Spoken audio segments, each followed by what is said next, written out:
मेरे प्यारे दोस्तों, जैसे कि MP3 वीडियो में केवल आपको वॉइस सुनाई देगा, जिसमें आप लीड लगाकर अपने वर्क को करते हुए भी अपनी तैयारी को बूस्ट दे सकते हैं, जिसमें आपको TGT PGT की तैयारी कराई जाती है।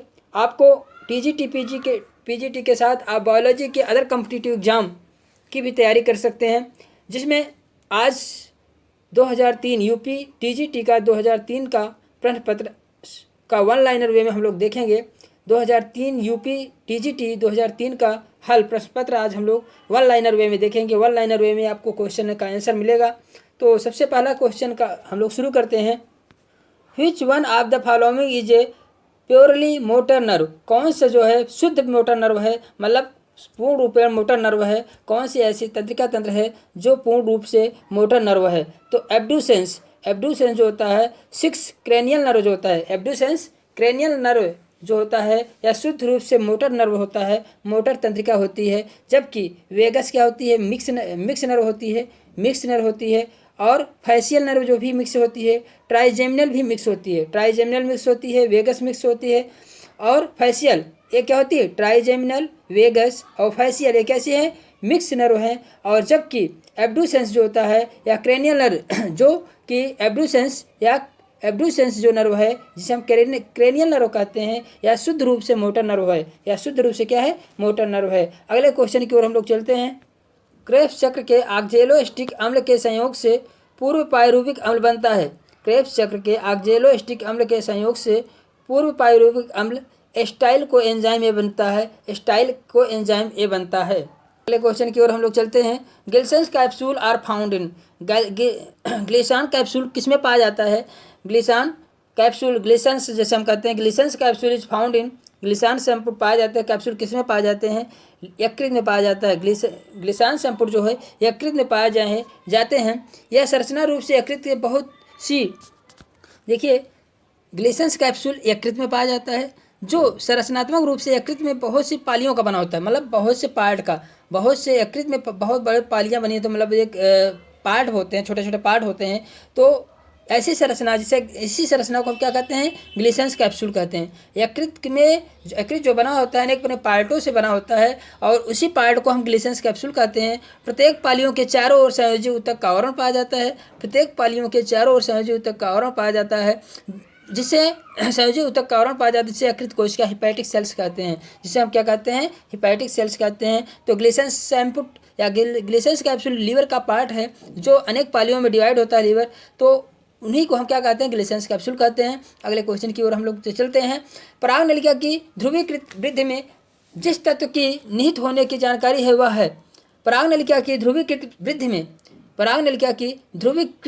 वृद्धि में जिस तत्व के निहित होने की संभावना है वह है क्या है, कैल्शियम। पराग नलिका, the element known to be involve in the polarise growth of pollen tube is?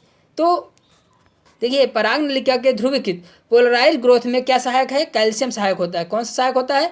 पराग नलिका के ध्रुवीकृत वृद्धि में कौन सा तत्व सहायक होता है? तो कैल्शियम। आपसे पूछा जाए कि पराग नलिका की ध्रुवीकृत वृद्धि में किस तत्व के कौन सा तत्व सहायक होता है, तो पराग नलिका का जो ट्यूब बनती है उसमें कौन सा तत्व सहायक होता है, तो कैल्शियम सहायक होता है। जबकि पोटेशियम, मैग्नीशियम और सोडियम पराग नलिका के ध्रुवीकृत भाग में भाग नहीं लेते हैं, जब कैल्शियम क्या करता है, इनमें भाग लेता है। कैल्शियम जो है ट्यूब के फॉर्मेशन में भाग लेता है। तो अगले क्वेश्चन की ओर हम लोग आते हैं।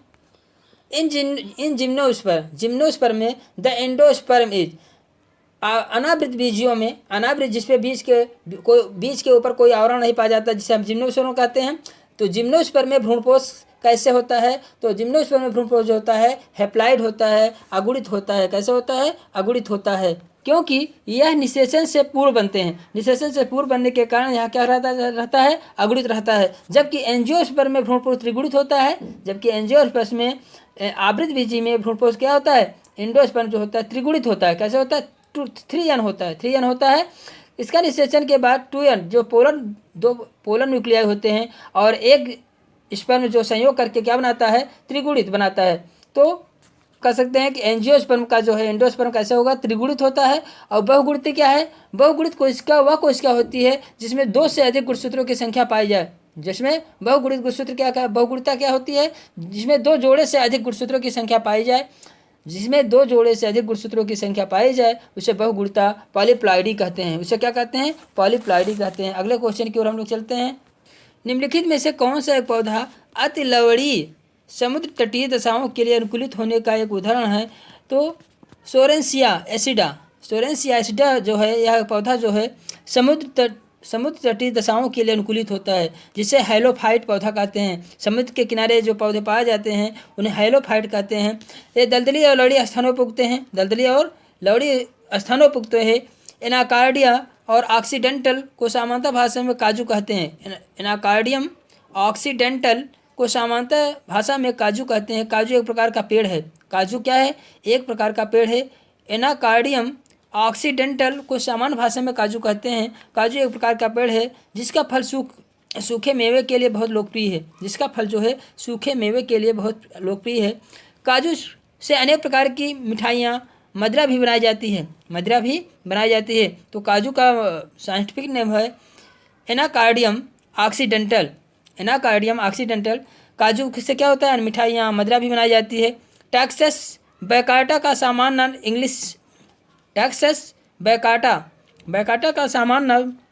इंग्लिश यू है। यह पश्चिमी और मध्य दक्षिणी यूरोप, उत्तर पश्चिम अफ्रीका, उत्तरी ईरान और दक्षिण पूर्वी एशिया में पाया जाता है। टेक्सास बैकाटा को सामान्य भाषा में इंग्लिश यू कहते हैं। तो कुछ पौधे हैं जो किस स्थान पाए जाते हैं उनकी बातें हुई।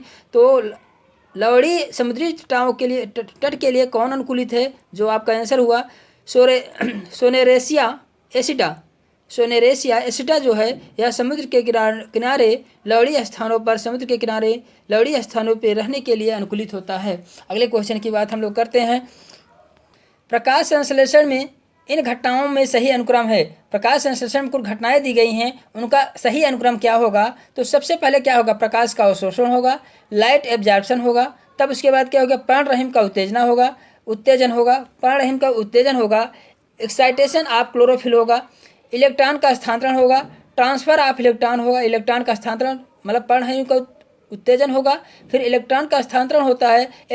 उसके बाद एटीपी का संश्लेषण होता है। उसके बाद इलेक्ट्रॉन का स्थानांतरण के बाद क्या होता है? एटीपी का निर्माण होता है। इस प्रकार से प्रकाश संश्लेषण की घटनाओं का सही क्रम क्या है?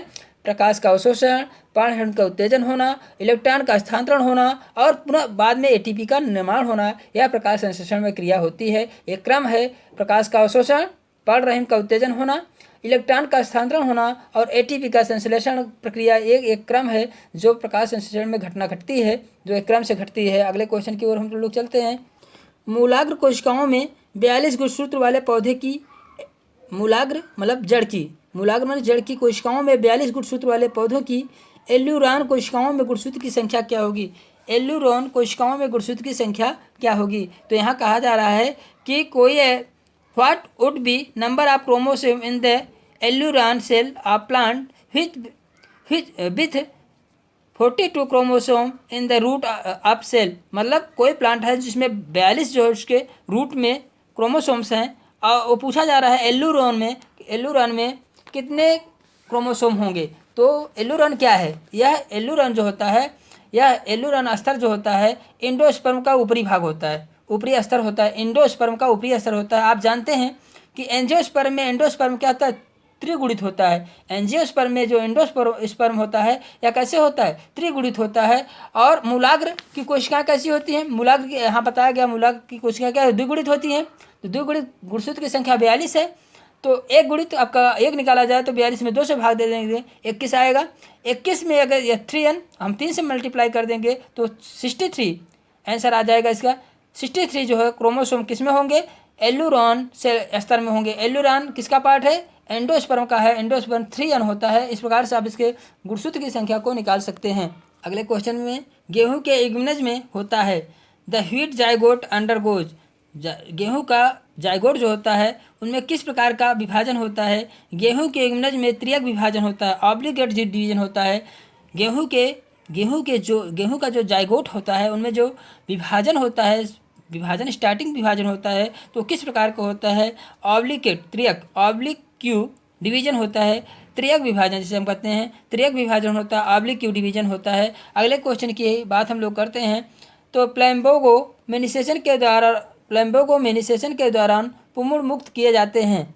During fertilization in plumbago sperm are delivered in, मतलब फर्टिलाइजर के वक्त स्पर्म को कहाँ डिलीवर किया जाता है, कहाँ डिलीवरी की जाती है, कहाँ डिलीवर्ड किया जाता है, तो एक के पास किया जाता है। कहाँ कहा जाए, अंड में मुक्त किया जाता है, एक में मुक्त किया जाता है। और तब निषेचन होता है, मतलब प्लम्बोगो के निषेचन के दौरान पुमड़ स्पर्म को अंड में मुक्त किया जाता है। जब तब निषेचन होता है, निषेचन के बाद क्या होता है, अंडा से फल में बदल जाता है। अंडा से जो है किस में बदलता है, फल में बदलता है। बीजांड ओव्यूल किस में बदलता है, जिसे हम ओवरी किस में बदलती है, फल में बदलती है।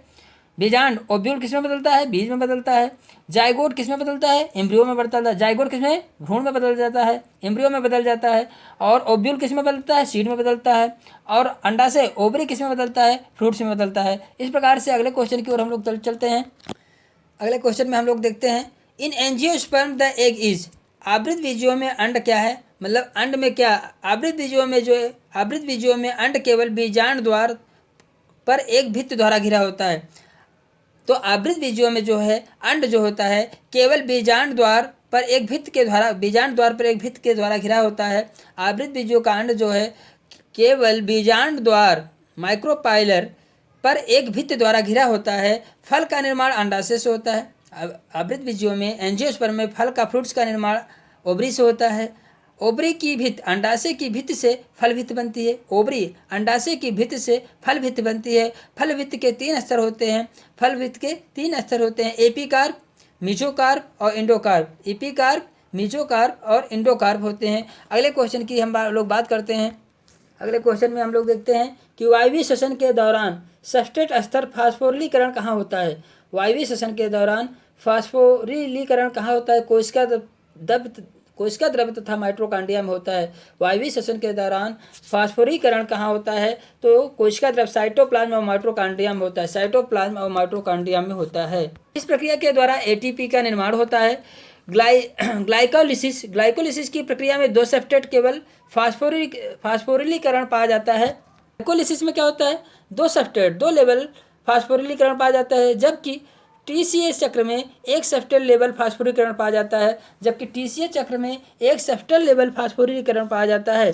क्या होता है, ग्लाइकोलिसिस की प्रक्रिया में 2 सबस्ट्रेट लेवल फास्फोरिलीकरण पाया जाता है, जबकि टीसीएस चक्र में एक लेवल सबस्ट्रेट फास्फोरिलीकरण पाया जाता है। अगले क्वेश्चन की हम लोग बात करते हैं।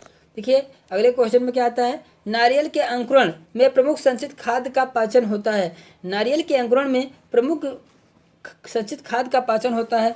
प्रमुख संचित खाद्य का पाचन होता है, किसके द्वारा होता है, जो नारियल में भोजन होता है, जब नारियल अंकुरित होने लगता है, जिसमें भोजन होता है वह किसके द्वारा पचाया जाता है, तो लाइपेज एंजाइम के द्वारा। किसके द्वारा, लाइपेज एंजाइम के द्वारा। लाइपेज क्या पचाता है, वसा को पाचन करता है। तो लाइपेज के द्वारा जो नारियल अंकुरित होने लगता है, नारियल का अंकुरित होने लगता है, तो उसमें पाचन कौन काम करता है, लाइपेज करता है। इसके बाद और एंजाइम की हम लोग बात देख ले, प्रोटीज क्या, प्रोटीन का पाचन करता है। ट्रिप्सिन किसका पाचन करता है, प्रोटीन को पेप्टोन में तोड़ता है। एमाइलेज स्टार्च का पाचन करता है। इस प्रकार से हम लोग स्टार्च के देखिए स्टार्च का पाचन होता है। इस प्रकार अगले क्वेश्चन की बात हम लोग करते हैं।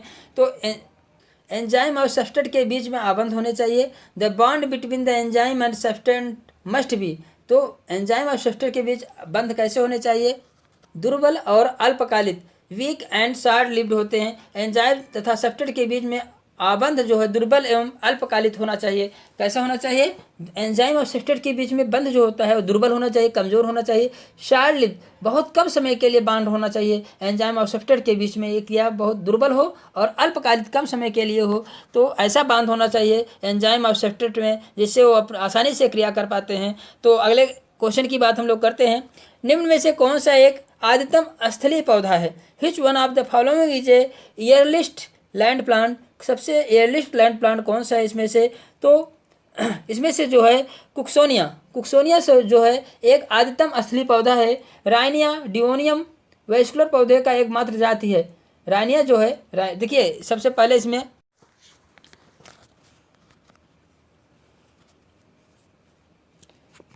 हर पल तेरी छाया है मते।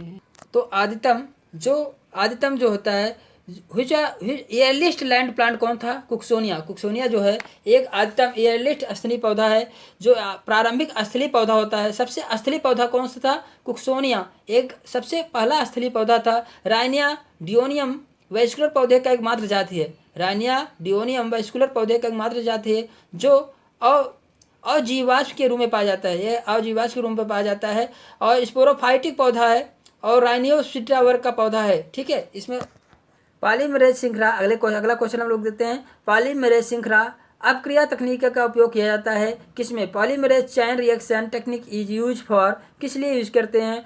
डीएनए प्रवर्धन के लिए, डीएनए एम्प्लीफिकेशन के लिए, डीएनए एम्प्लीफिकेशन के लिए किसका यूज करते हैं? पॉलीमरेज श्रृंखला अपक्रिया का यूज करते हैं। किससे? डीएनए प्रवर्धन के लिए, डीएनए एम्प्लीफिकेशन के लिए तकनीक का पॉलीमरेज श्रृंखला अपक्रिया का तकनीकी का उपयोग किया जाता है। अगले क्वेश्चन को हम लोग देखते हैं।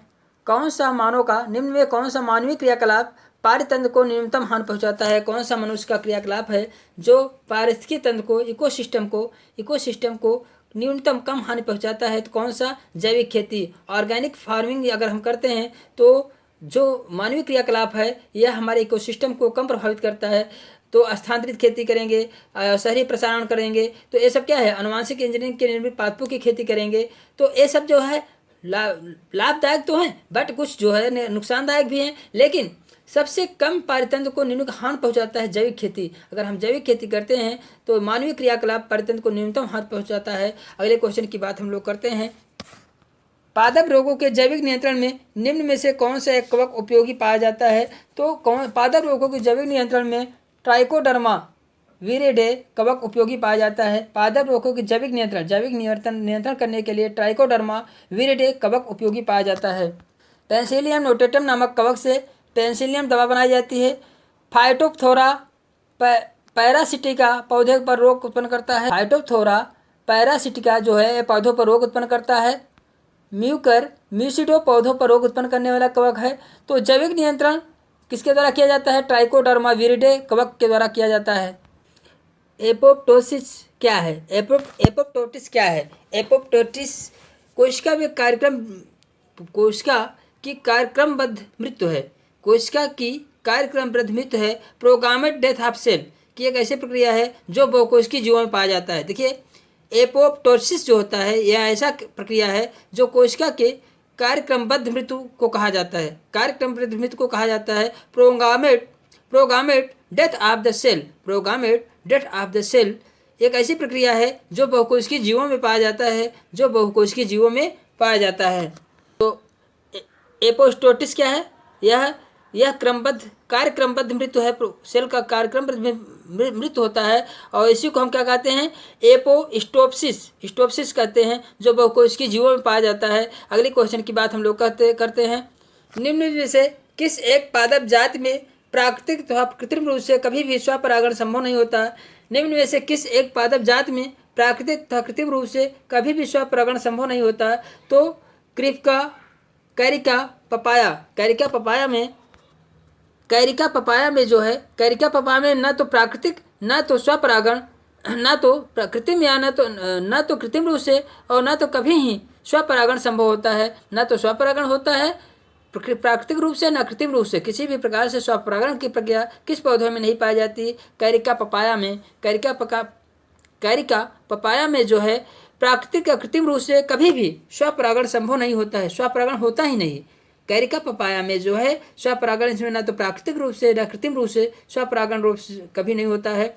जीमेज गोस्पियम हिर्सुटम और सेकेरम ऑफिसनेरम में प्राकृतिक और कृत्रिम रूप से स्वपरागण पाया जाता है। जीमेज गोस्पियम हर्सुटम और सेक्रम ऑफिसनेरम में प्राकृतिक तथा कृत्रिम रूप से स्वपरागण पाया जाता है। अगले क्वेश्चन की बात हम लोग करते हैं। कुछ वैज्ञानिक तथा कुछ उनके खोज से संबंधित कुछ चीज़ें हैं। जैसे कुछ वैज्ञानिक है जैसे नीरनबर्ग और मैथाई ने आनुवंशिक कोड का अध्ययन किया था। आनुवंशिक कोड का भंजन का अध्ययन किया था। Breaking of the genetic code का भंजन टूटना नीरनबर्ग और मैथाई ने खोज की थी। और दूसरा है कृत्रिम जीन का संश्लेषण किसने किया था? कृत्रिम जीन का संश्लेषण जो होता है खुराना ने किया था। किसने किया था? खुराना ने किया था। डीएनए तथा आरएनए का स्वस्थानीय संस्करण की खोज किसने किया था?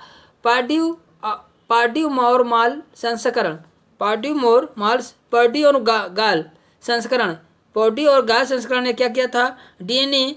डीएनए आरएनए का स्वस्थानीय संस्करण की खोज की थी, स्वस्थानीय संस्करण की खोज की थी। पराक्रमण की परिघटना फेनामिना ऑफ ट्रांसडक्शन की खोज किसने की थी? पराक्रमण की परिघटना जिंडर और लेडर वर्ग ने की थी। पराक्रमण ट्रांसडक्शन फेनामिनन ऑफ ट्रांसडक्शन की खोज किसने की थी? ट्रांसडक्शन की जिंडर और लेडर वर्ग ने की थी। जिंडर और लेडर वर्ग ने ट्रांसडक्शन की खोज की थी। अगले क्वेश्चन की बात हम लोग करते हैं। जलीय विलयन में एक्रिडीन अणु स्वयं के समीपवर्ती बेस युग्मों के बीच अंतर्वेशन इंजर्टिंग कर डीएनए से बंधन करते हैं। यह प्रक्रिया उत्परिवर्तन कहलाती है। यह प्रक्रिया क्या कहलाती है? उत्परिवर्तन की कहलाती है। जलीय विलयन में एक्रिडीन अणु जो स्वयं के समीपवर्ती बेस युग्मों के बीच अंतर्वेशन कर डीएनए से बंधन करते हैं, यह प्रक्रिया क्या कहलाती है? उत्परिवर्तन कहलाती है। किसी जीव के जीव लक्षण में आकस्मिक और आकस्मिक हो एवं वंशागत परिवर्तन को उत्परिवर्तन कहते हैं। उत्परिवर्तन निम्न की दो श्रेणियों में होता बांटा गया है, स्वतः उत्परिवर्तन और प्रेरित उत्परिवर्तन। स्वतः उत्परिवर्तन और प्रेरित उत्परिवर्तन। कुछ पादप हार्मोन्स हैं और उन पादप हार्मोन्स जो है पौधों पर कैसे क्रिया करते हैं उसकी बातें करते हैं। जैसे ऑक्सिन है, ऑक्सिन हार्मोन्स जो होता है यह शीर्ष प्रमुखता एपिकल डोमिनेंट का कार्य करता है। जिब्रेलिन क्या काम करता है? इंटरनोडल इलांगेशन का जिब्रेलिन काम करता है।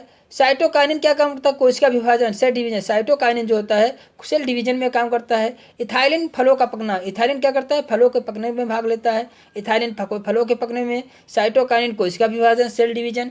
जिब्रेलिन पर विवर्धन, इंटरनोड इलांगेशन, इंटरनोड का मतलब उसकी लंबाई में वृद्धि करता है। इंटरनोड की लंबाई में वृद्धि करता है। जिब्रेलिन इंटरनोड की लंबाई में वृद्धि करता है। एपिकल डोमिनेंट, एपिकल की वृद्धि कौन करता है? ऑक्सिन करता है। और साइटोकाइनिन कोशिका विभाजन, एथाइलिन फलों का पकना। तो इसके साथ ही अगले क्वेश्चन की बात हम लोग करते हैं। देखिए अगले क्वेश्चन की बात हम लोग करते हैं। कायिक प्रवर्धन का प्रमुख लाभ यह है कि कायिक प्रवर्धन में लाभ क्या होता है? कायिक प्रवर्धन में क्या होता है? आनुवांशिक एक समान संतत देता है। आनुवांशिक रूप से एक समान संतत देते हैं। मतलब इसमें क्या होता है कि कायिक प्रवर्धन में पौधे के भाग टूट जाते हैं। पौधे के भाग टूट कर वृद्धि करके नए पौधों को जन्म देते हैं और गुणसूत्रों की संख्या इनमें समान होती है। आनुवांशिक रूप से समान संतत को जन्म देते हैं। तो कायिक प्रवर्धन में यही इनकी विशेषताएं हैं। अगले क्वेश्चन की बात हम लोग करते हैं।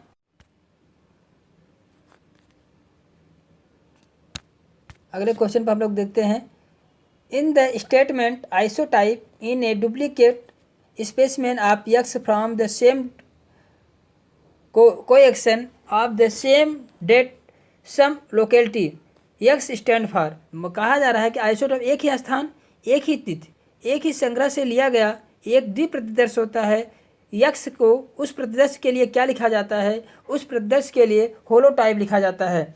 जब यह एक ऐसा स्पेसमेन है, होलोटाइप यह क्या है? एक ऐसा स्पेसमेन है जिसमें लेखकों के द्वारा प्रजातियों का संग्रह किया जाता है, जिसमें प्रजाति का नाम उसके बारे में लिखा जाता है। उसे हम क्या कहते हैं? होलोटाइप कहते हैं। उसे हम क्या कहते हैं? होलोटाइप कहते हैं।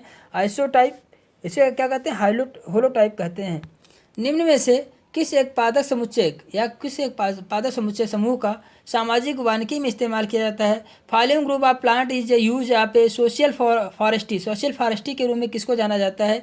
जैसे आम, नीम, सुबाबुल, यूकेलिप्टस, आयरना, बांस सभी का उपयोग सामाजिक वानिकी में किया जाता है। कत्था, कचनार, कहुआ, इमली, लिसोरा आदि भी आम तथा पीपल, नीम, पोइन, सेठिया नामक समुच्चय सामाजिक वानिकी में इस्तेमाल आते हैं। ये सभी समुच्चय किस में आते हैं? सामाजिक वानिकी में आते हैं। सामाजिक वानिकी से तात्पर्य जंगलों की सुरक्षा, प्रबंधन और ऊसर भूमि पर पौधों के रोपण से है। सामाजिक वानिकी से मतलब क्या होता है? सामाजिक वानिकी से तात्पर्य होता है कि जंगलों की सुरक्षा, प्रबंधन और ऊसर भूमि पर पौधों के रोपण से है। ऊसर भूमि पर पौधों का रोपण करना। देखिए सामाजिक वानिकी से क्या तात्पर्य है? जंगलों की सुरक्षा, प्रबंधन, ऊसर भूमि तथा पौधों के रोपण से है। इसके साथ साथ सामाजिक और ग्रामीण पर्यावरण के विकास में सहायता करना। सामाजिक वानिकी शब्द का सर्वप्रथम प्रयोग राष्ट्रीय कृषि आयोग भारत सरकार के द्वारा 1976 में किया गया। 1976 में किया गया।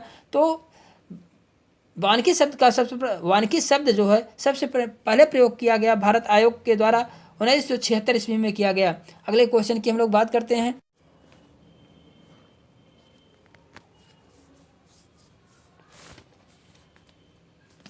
नेक्स्ट है अगले क्वेश्चन को हम लोग देखते हैं। यद्यप आनुवांशिक आधारित आविष्कृत शस्य पादप जिसमें रोग, शाकनाशी, पीड़कनाशी के प्रति प्रतिरोधकता जैसे संरक्षण में बहुत ही लाभकारी होता है, फिर भी पर्यावरण के लिए वे गंभीर संकट खड़ा कर सकते हैं, क्योंकि जीन प्रारूपी प्रतिस्पर्धा के परिणाम स्वरूप जीन यद्यप आनुवांशिक आधारित अभिश्रित शस्य पादप जेनेटिकली इंजीनियर्ड क्रॉप प्लांट जो होते हैं, जेनेटिकली इंजीनियर्ड क्रॉप प्लांट जो होते हैं, इनमें रोग, शाकनाशी, पीड़कनाशी के प्रति प्रतिरोधकता जैसे लक्षण विकसित किए जाते हैं, लाभकारी होते हैं, फिर भी ये पर्यावरण के लिए गंभीर संकट खड़ा कर सकते हैं, क्योंकि जीन प्रारूपी प्रतिस्पर्धा के परिणाम स्वरूप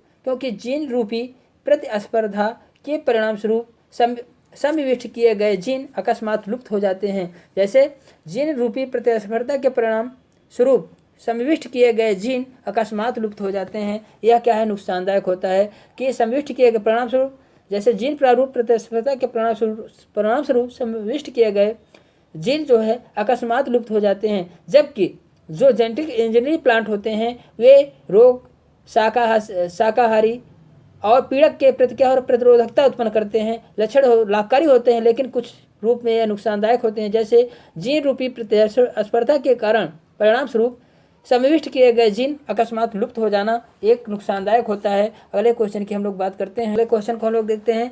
पानी के सक्रिय अवशोषण तथा माइटोकॉन्ड्रिया द्वारा हुए सक्रिय श्रवण के संतुलन में माइटोकॉन्ड्रिया का आकार बना रहता है। देखिए क्या कह रहा है क्वेश्चन, पानी के सक्रिय अवशोषण तथा माइटोकॉन्ड्रिया द्वारा हुए सक्रिय श्रवण के संतुलन से माइटोकॉन्ड्रिया का आकार बना रहता है। अतः निम्न में से किसकी उपस्थिति माइटोकॉन्ड्रिया में शोध ला सकती है? निम्न में किसकी उपस्थिति माइटोकॉन्ड्रिया में शोध ला सकती है? अति परासरणी घोल, हाइपरटोनिक सोल्यूशन जो माइटोकॉन्ड्रिया में जो है शोध ला सकता है। पानी के सक्रिय अवशोषण तथा माइटोकॉन्ड्रिया द्वारा हुए सक्रिय श्रवण के संतुलन से माइटोकॉन्ड्रिया का आकार बना रहता है। अतः हाइपरटोनिक सोल्यूशन की उपस्थिति में माइटोकॉन्ड्रिया फूल सकती है। अतः हाइपरटोनिक सोल्यूशन की उपस्थिति में, देखिए हाइपरटोनिक अतिसारी घोल की बात कर रहा है कि हाइपरटोनिक सोल्यूशन की उपस्थिति में माइटोकॉन्ड्रिया फूल सकती है। एटीपी की विस्तारित एडिनोसिन ट्राइफॉस्फेट, यह एक उच्च ऊर्जा बंध है जो फास्फोरीकरण के द्वारा बनता है। शोथ यहाँ मैंने शोथ पढ़ा था। स्वेल हो जाते हैं माइटोकॉन्ड्रिया, स्वेल कर सकती है। किसमें स्वेल कर सकती है? हाइपरटोनिक सोल्यूशन में। यदि माइटोकॉन्ड्रिया को हाइपरटोनिक सोल्यूशन में रखा जाए तो उसमें स्वेलिंग की आ जाती है। The garden pea pisum sativum has 14 chromosome in each of its body cell.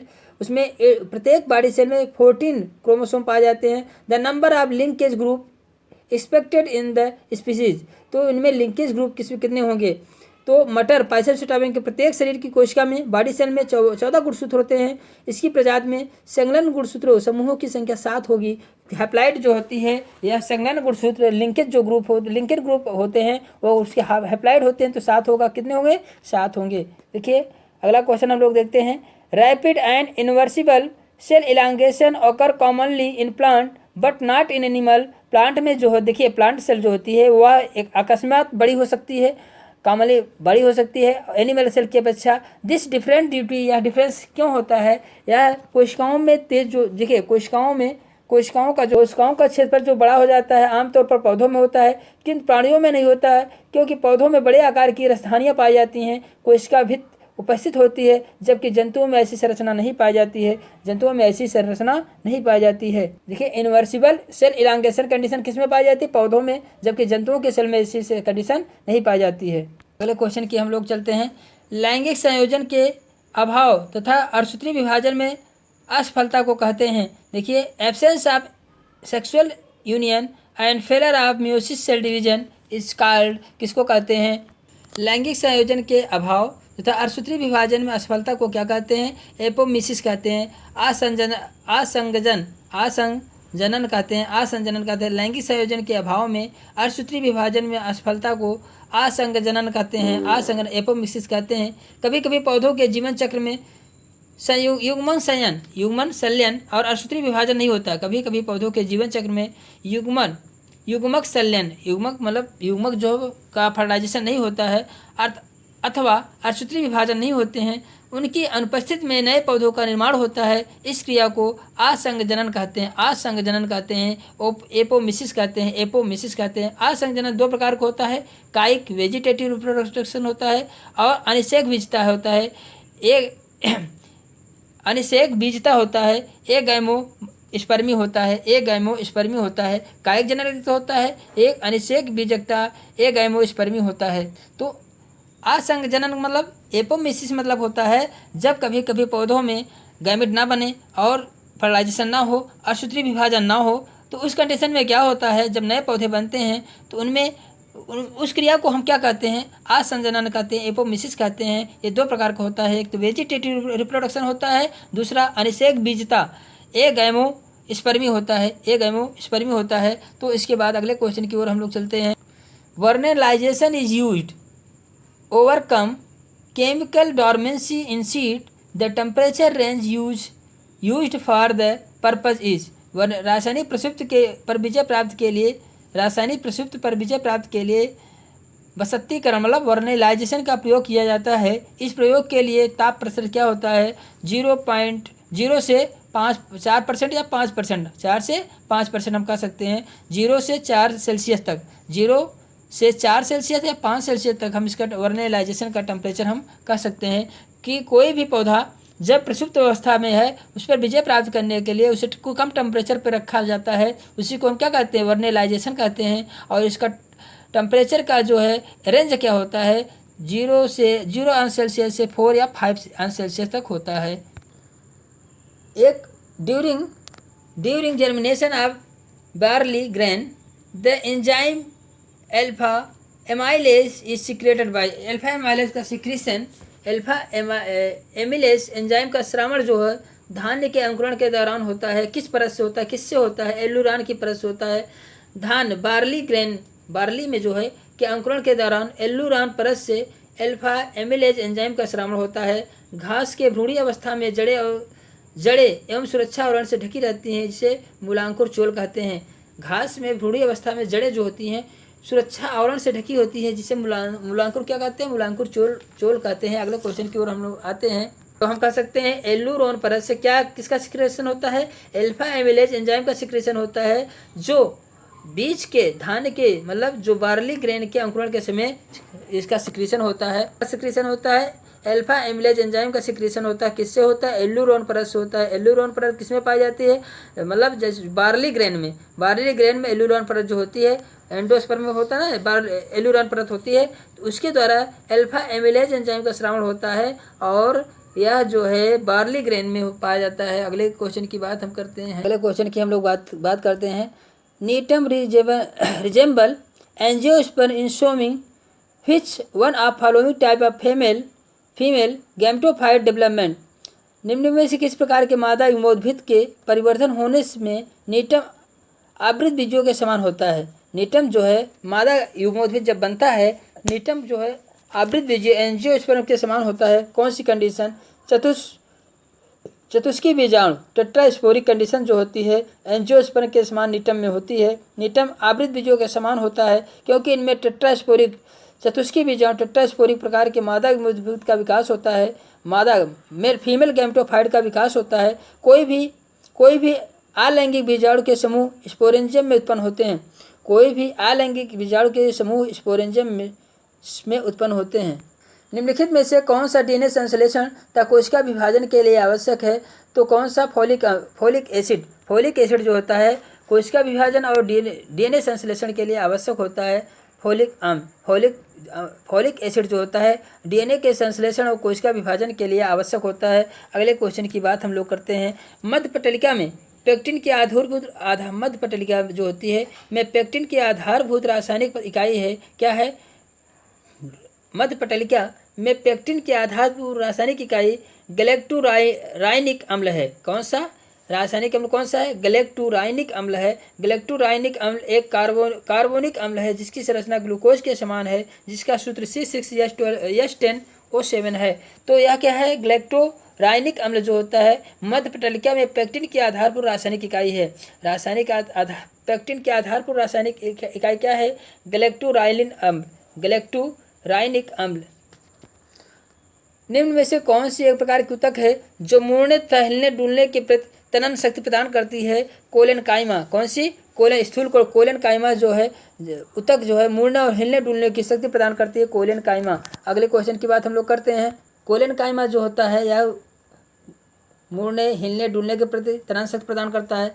और पैरेनकाइमा मृत ऊतक जो होता है यह साधारण जीवित तथा पौधों के कोमल भागों में पाया जाता है। इसका कार्य मंड, प्रोटीन तथा वसा खाद्य पदार्थों का संचय करना होता है। स्थूल कोण ऊतक का मुख्य कार्य पौधों की आंतरिक शक्ति प्रदान करता है। मैकेनिकल एनर्जी स्थूल कोण ऊतक देता है। और वायुअंतक एरेनकाइमा एक विशेष प्रकार का ऊतक है जो जलीय पौधों में पाया जाता है, जो जिसकी कोशिकाएं पतली होती हैं और हवा से भरी हुई खाली स्थान पाए जाते हैं। अगले क्वेश्चन की बात हम लोग करते हैं। देखिए, जैव पादप अद्वितीय कौन सा ऐसा पदार्थ है? तो पादप एलेक्सिन एक ऐसा अद्वितीय पादप पदार्थ है। पादप एलेक्सिन एक ऐसा अद्वितीय पादप पदार्थ है। होस्ट प्लांट, देखिए अद्वितीय पादप मतलब होस्ट प्लांट का पदार्थ है जो जैविक रासायनिक सुरक्षा में महत्वपूर्ण भूमिका निर्वहन करता है। होस्ट प्लांट का जैव रासायनिक सुरक्षा में महत्वपूर्ण भूमिका निभाता है। तो इसमें से क्वेश्चन है, which one of the following substance play an important role of biochemical defence of host plant? तो बायोकेमिकल डिफेंस किसी भी one of the following substance play is important role. देखिए, किसी होस्ट प्लांट से कोई किसी पौधों को बचाने में पादप का कौन सा पदार्थ जो है सुरक्षा करता है? पादप एलेक्सिन पदार्थ अद्वितीय पादप होस्ट प्लांट की जैव रासायनिक सुरक्षा से महत्वपूर्ण भूमिका का निर्वहन करता है। माइकोटॉक्सिन ये क्या है? जहरीला रासायनिक पदार्थ है, यौगिक है जो कवकों से प्राप्त होता है। पैथोटॉक्सिन क्या है? माइकोटॉक्सिन एक कवक से प्राप्त होता है। पैथोटॉक्सिन क्या है? ये पौधों में रोग उत्पन्न करते हैं, महत्वपूर्ण भूमिका अदा करते हैं। पौधों में रोग उत्पन्न करने में महत्वपूर्ण भूमिका निभाते हैं। बहुतायत में पैथोटॉक्सिन पौधों पर रोग उत्पन्न करने वाले जीवाणु कवक द्वारा उत्पन्न किए जाते हैं, लेकिन कुछ उच्च श्रेणी के पादपों के द्वारा उत्पन्न किए जाते हैं। देखिए, ये पौधों में रहने वाले जीवाणु कवक के द्वारा उत्पन्न होते हैं, लेकिन कुछ उच्च श्रेणी के पादपों के द्वारा भी ये उत्पन्न किए जाते हैं। क्या? पैथोटॉक्सिन पौधों के द्वारा उत्पन्न किए गए या पौधों पर रहने वाले जीवाणु और कवक के द्वारा उत्पन्न किए जाते हैं। और माइकोटॉक्सिन कवक से जहरीला पदार्थ जो यौगिक प्राप्त होता है उसे माइकोटॉक्सिन कहते हैं। पादप एलेक्सिन क्या है?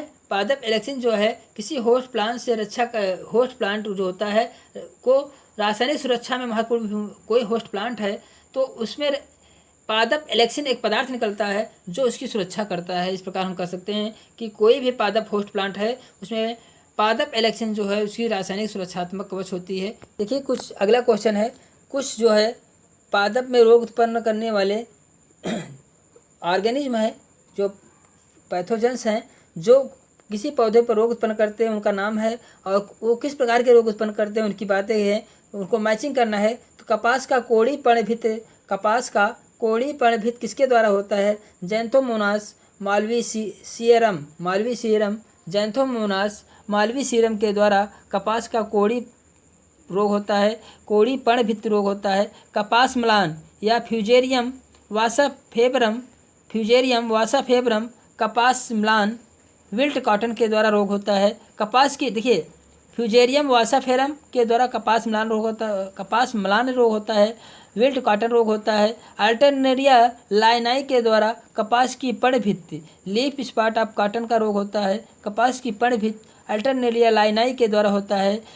देखिए, गन्ने का लाल गलन red rot of sugar cane किसके द्वारा होता है? गन्ने का लाल गलन कोलेट्रोट्राइकम फाल्केटम के द्वारा होता है। गन्ने का लाल गलन कोलेट्रोट्राइकम फाल्केटम के द्वारा होता है। Red rot of sugar cane के द्वारा होता है। कोलेट्रोट्राइकम फाल्केटम के द्वारा होता है। गन्ने का लाल गलन रोग जो होता है किसके द्वारा होता है?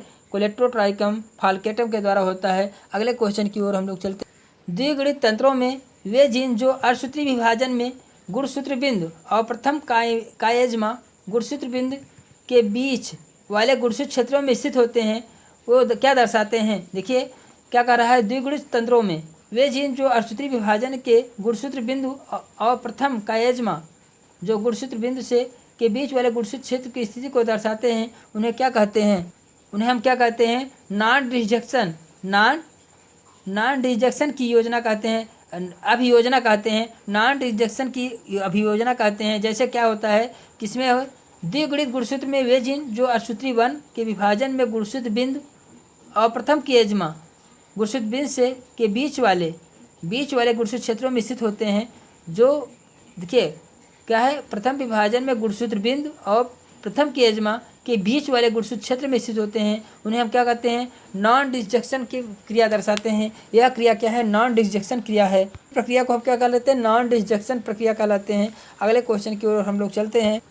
कुछ वर्णक दीर्घकालिक प्रक्रम का नियंत्रण करते हैं। कुछ वर्णक दीर्घकालिक प्रक्रम का नियंत्रण करते हैं। ये वर्णक दो अन्योन्य रूपांतरण रूपों में उपस्थित रहते हुए प्रकाश की दो अलग अलग तरंग दैर्ध्यों पर प्रचालन करते हैं। देखिए, कुछ वर्णक दीर्घकालिक प्रक्रम को नियंत्रित करते हैं। कुछ वर्णक दो है दीर्घकालिक दो फोटोपिराडिज्म को प्रक्रम को नियंत्रित करते हैं। ये वर्णक दो अन्योन्य रूपांतरित रूपों में व्यवस्थित रहते हुए प्रकाश की दो अलग अलग तरंग दैर्ध्यों को प्रचालन करते हैं। तो ये कौन से होते हैं, फाइटोक्रोम। इन्हें हम क्या कहते हैं, फाइटोक्रोम कहते हैं। यह एक प्रकार का वर्णक पिगमेंट है जो पौधों में पाया जाता है। यह दीप्तकाल की अनुक्रिया में प्रकाश के अवशोषण से संबंधित है। यह विभिन्न प्रकार के वृद्धि और विकास के लिए संचालित करता है। देखिए, यह कौन सा वर्णक है, फाइटोक्रोम। यह एक प्रकार का वर्णक है जो पौधों में पाया जाता है। यह दीप्तकाल की अनुक्रिया में प्रकाश के अवशोषण से संबंधित होता है और ये विभिन्न प्रकार के वृद्धि और विकास के लिए संचालित होते हैं। अगले क्वेश्चन पर हम लोग आते हैं। अंतराजातीय अनिश्चितता को आधारभूत किया जाता है। अंतराजातीय intra specific incompatibility can be overcome by के अंतराजातीय अनिश्चितता को पराभूत ओवरकम वर्तिकाग्र को गीला करके किया जाता है। अंतर्जातीय the intra specific incompatibility can be overcome. जब हम इंट्रा स्पेसिफिक इनकम्पेटिबिलिटी होती है उनमें कैसे किया जाता है, उसमें कैसे होता है, वर्तिकाग्र को गीला करके किया जाता है। अगले क्वेश्चन पर हम लोग चलते हैं। निम्न में से कौन सा द्वितीयक उपापचयक है, मेलानिक अम्ल जो है द्वितीयक उपापचयक है। सेकेंडरी मेटाबोलाइट कौन सा है, मेवलोनिक एसिड जो है सेकेंडरी मेटाबोलाइट्स है। तो इसके बाद हम व्याख्या कर लेते हैं इसकी। यह मेवलानिक जो है द्वितीयक उपापचय है जो 5 कार्बन अणु से बने होते हैं, कीटोन समूह का सदस्य है। या क्या है, मेवलानिक जो है कीटोन समूह का सदस्य है जिसका रासायनिक सूत्र होता है C5H10 और O5 है। इसके बाद ग्लिसरॉल जो दिया गया है। ग्लिसरॉल क्या है, एक कार्बनिक यौगिक है। यह तेल और वसा में पाया जाता है। ग्लिसरॉल क्या है, यह कार्बनिक यौगिक है। यह तेल तथा वसा में पाया जाता है। यह रंगहीन, गंधहीन और एवं श्वान द्रव है जिसका उपयोग औषध निर्माण में बहुतायत किया जाता है। कोलेस्ट्रॉल पित्त सांद्रण मोम जैसा एक पदार्थ होता है। कोलेस्ट्रॉल क्या है, पित्त के सांद्रण जैसे एक मोम जैसे पदार्थ होता है जो यकृत से उत्पन्न होता है। कोलेस्ट्रॉल कहाँ से उत्पन्न होता है, यकृत से उत्पन्न होता है। यह सभी पशुओं और मनुष्यों की कोशिका समेत शरीर के हर भाग में पाया जाता है। कोलेस्ट्रॉल जो होता है यह यकृत से उत्पन्न होता है। यह सभी पशुओं और मनुष्यों की कोशिका झिल्ली समेत शरीर के हर भाग में स्थित होता है। तो हम लोगों ने क्या पढ़ा, ग्लिसरॉल क्या है, एक कार्बनिक यौगिक है। यह तेल तथा वसा में पाया जाता है। कोलेस्ट्रॉल क्या है, मनुष्य के शरीरों में या पशुओं के शरीरों में कोशिकाओं में पाया जाता है। और इसका निर्माण कहाँ होता है, कोलेस्ट्रॉल का निर्माण जो होता है लीवर में होता है। तो अगले क्वेश्चन की बात हम करते हैं। मेवलानिक अम्ल हमने देखा कि द्वितीयक उपापचयक है जो 5 कार्बन अणु से बने होते हैं जो कीटोन समूह का सदस्य है। ठीक है, इसके बाद हम अगले क्वेश्चन पर चलते हैं। Red rust of tea caused by चाय का लाल किस्ट किसके द्वारा होता है। तो चाय का लाल किस्ट जो है रोग सिफिलुरोज वायरेंसेस के द्वारा होता है। सिफिलुरोज वायरेंसेस के द्वारा फैलता है। सामान्यतः इंटरसेलुलर पैरासाइट है, सेल के अंदर इंटरसेलुलर पैरासाइट है जिसके कारण चाय उद्योग में काफ़ी नुकसान उठाना पड़ता है। सिनक्टियम एंडोबायोटिकम आलू में वार्ड रोग उत्पन्न करता है। सिनक्टियम एंडोबायोटिकम आलू में वार्ड रोग उत्पन्न करता है या ब्लैक स्केप भी कहते हैं, ब्लैक स्केप रोग भी कहते हैं। एक्टॉक्सिन रोग एक विषैला कैंसर उत्पन्न करने वाला एक रसायन है जो एस्जिलस पैराथिटिकस से प्राप्त होता है। एस्जिलस पैराथिटिकस पेराथिटिकस से प्राप्त होता है। एक टॉक्सिन रोग एक विषैला कैंसर उत्पन्न करने वाला रसायन है जो एस्जिलस पेराथिटिकस से उत्पन्न होता है। का रोग किससे होता है? सिफेलुरस वायरेंसिस के द्वारा फैलता है। अगले क्वेश्चन की पर हम लोग आते हैं। इनमें कुछ पौधों के समूह दिए हैं और उनके मुख्य लक्षण क्या हैं उसके विषय में व्याख्या करना है। तो साइलोसिडा का मूल लक्षण क्या है? साइलोसिडा वर्ग में जो पौधे रखे गए हैं उनमें मुख्य लक्षण क्या है? मूलविहीन पौधे होते हैं जिसमें जड़ें नहीं पाए जाते हैं। साइलोपसिडा में जिसमें जड़ें नहीं पाई जाती हैं। लाइकोपसिडा में बीजाणुओं के अध्ययन सतह एडैक्सियल सरफेस पर एकल बीजाणुधानी में पाए जाते हैं। एडैक्सियल मतलब ऊपरी सतह पर, अध्यक्ष सतह पर, ऊपरी सतह पर एकल बीजाणुधानी में उपस्थित होते हैं। लाइकोपसिडा का मतलब क्या है? इस ग्रुप में जो है बीजाणुओं के अध्यक्ष सतह एडैक्सियल सरफेस पर एकल बीजाणुधानी उपस्थित होते हैं। एडैक्सियल सतह पर बीजाणुधानी किसमें? लाइकोपसिडा में उपस्थित होते हैं। स्फेनोपसिडा बीजाणुधानीधर स्पोरेंजियोफोर पे बीजाणुधानीधर पाया जाता है। स्फेनोपसिडा में स्पोरेंजियोफोर पर बीजाणुधानी पाए जाते हैं। टेरोपसिडा में क्या होता है? गुरुपर्णी पत्ती मेगाफाइलस लीफ पाया जाता है। टेरोपसिडा में क्या है? गुरुपर्णी पत्ती मेगाफाइलस लीफ पाया जाता है। टेरोपसिडा में वर्ग में गुरुपर्णी पाई जाती है, मतलब मेगाफाइलस लीफ पाया जाता है। स्फेनोपसिडा में बीजाणुधानीधर में स्पोरेंजियोफोर पाया जाता है। लाइकोपसिडा में एकल बीजाणुधानी अध्यक्ष मतलब एडैक्सियल सरफेस पर पाए जाते हैं। साइलोपसिडा मूलविहीन पौधे होते हैं। तो इसके बाद हम लोग अगले क्वेश्चन पर आते हैं। अगले क्वेश्चन में हम लोग देखते हैं जायांग नाभिका वर्तिका लेबिएटी कुल का विशिष्ट लक्षण है। जायांग नाभिका gynobasic style is a characteristic feature of family Labiatae family का कैरेक्टरिस्टिक फीचर जो है गायनोबेसिक स्टाइल है। But it is also found in several members में पाई जाती है। किस में पाई जाती है? सेवरल मेंबर्स में बोरेजिनेसी कुल के कई सदस्यों में भी यह इस प्रकार गायनोबेसिक स्टाइल पाई जाती है, जबकि यह लेबिएटी कुल का विशिष्ट लक्षण है। लेकिन बोरेजिनेसी कुल के कई सदस्यों में यह पाया जाता है। क्या पाया जाता है? गायनोबेसिक स्टाइल पाई जाती है। जायांग नाभिका वर्तिका गायनोबेसिक स्टाइल जो है यह क्या? गायनोबेसिक स्टाइल किसे कहते हैं? गायनोबेसिक स्टाइल जो होती है यह वर्तिका स्टाइल का वर्तिका का विकास अंडाशय के आधार भाग से होती है। जब वर्तिका का विकास अंडाशय के आधार भाग से होता है तो इससे गायनोबेसिक स्टाइल कहते हैं। गायनोबेसिक स्टाइल किसे कहते हैं? जब वर्तिका का विकास जो होता है ओवरी के आधार से होता है तो इसे गायनोबेसिक स्टाइल कहते हैं। लेबिएटी कुल का विशेष लक्षण है। बट बोरेजिनेसी कुल के कई सदस्यों में पाया जाता है। Branches sclerenchyma occurring as isolated cell scattered in any tissue are called।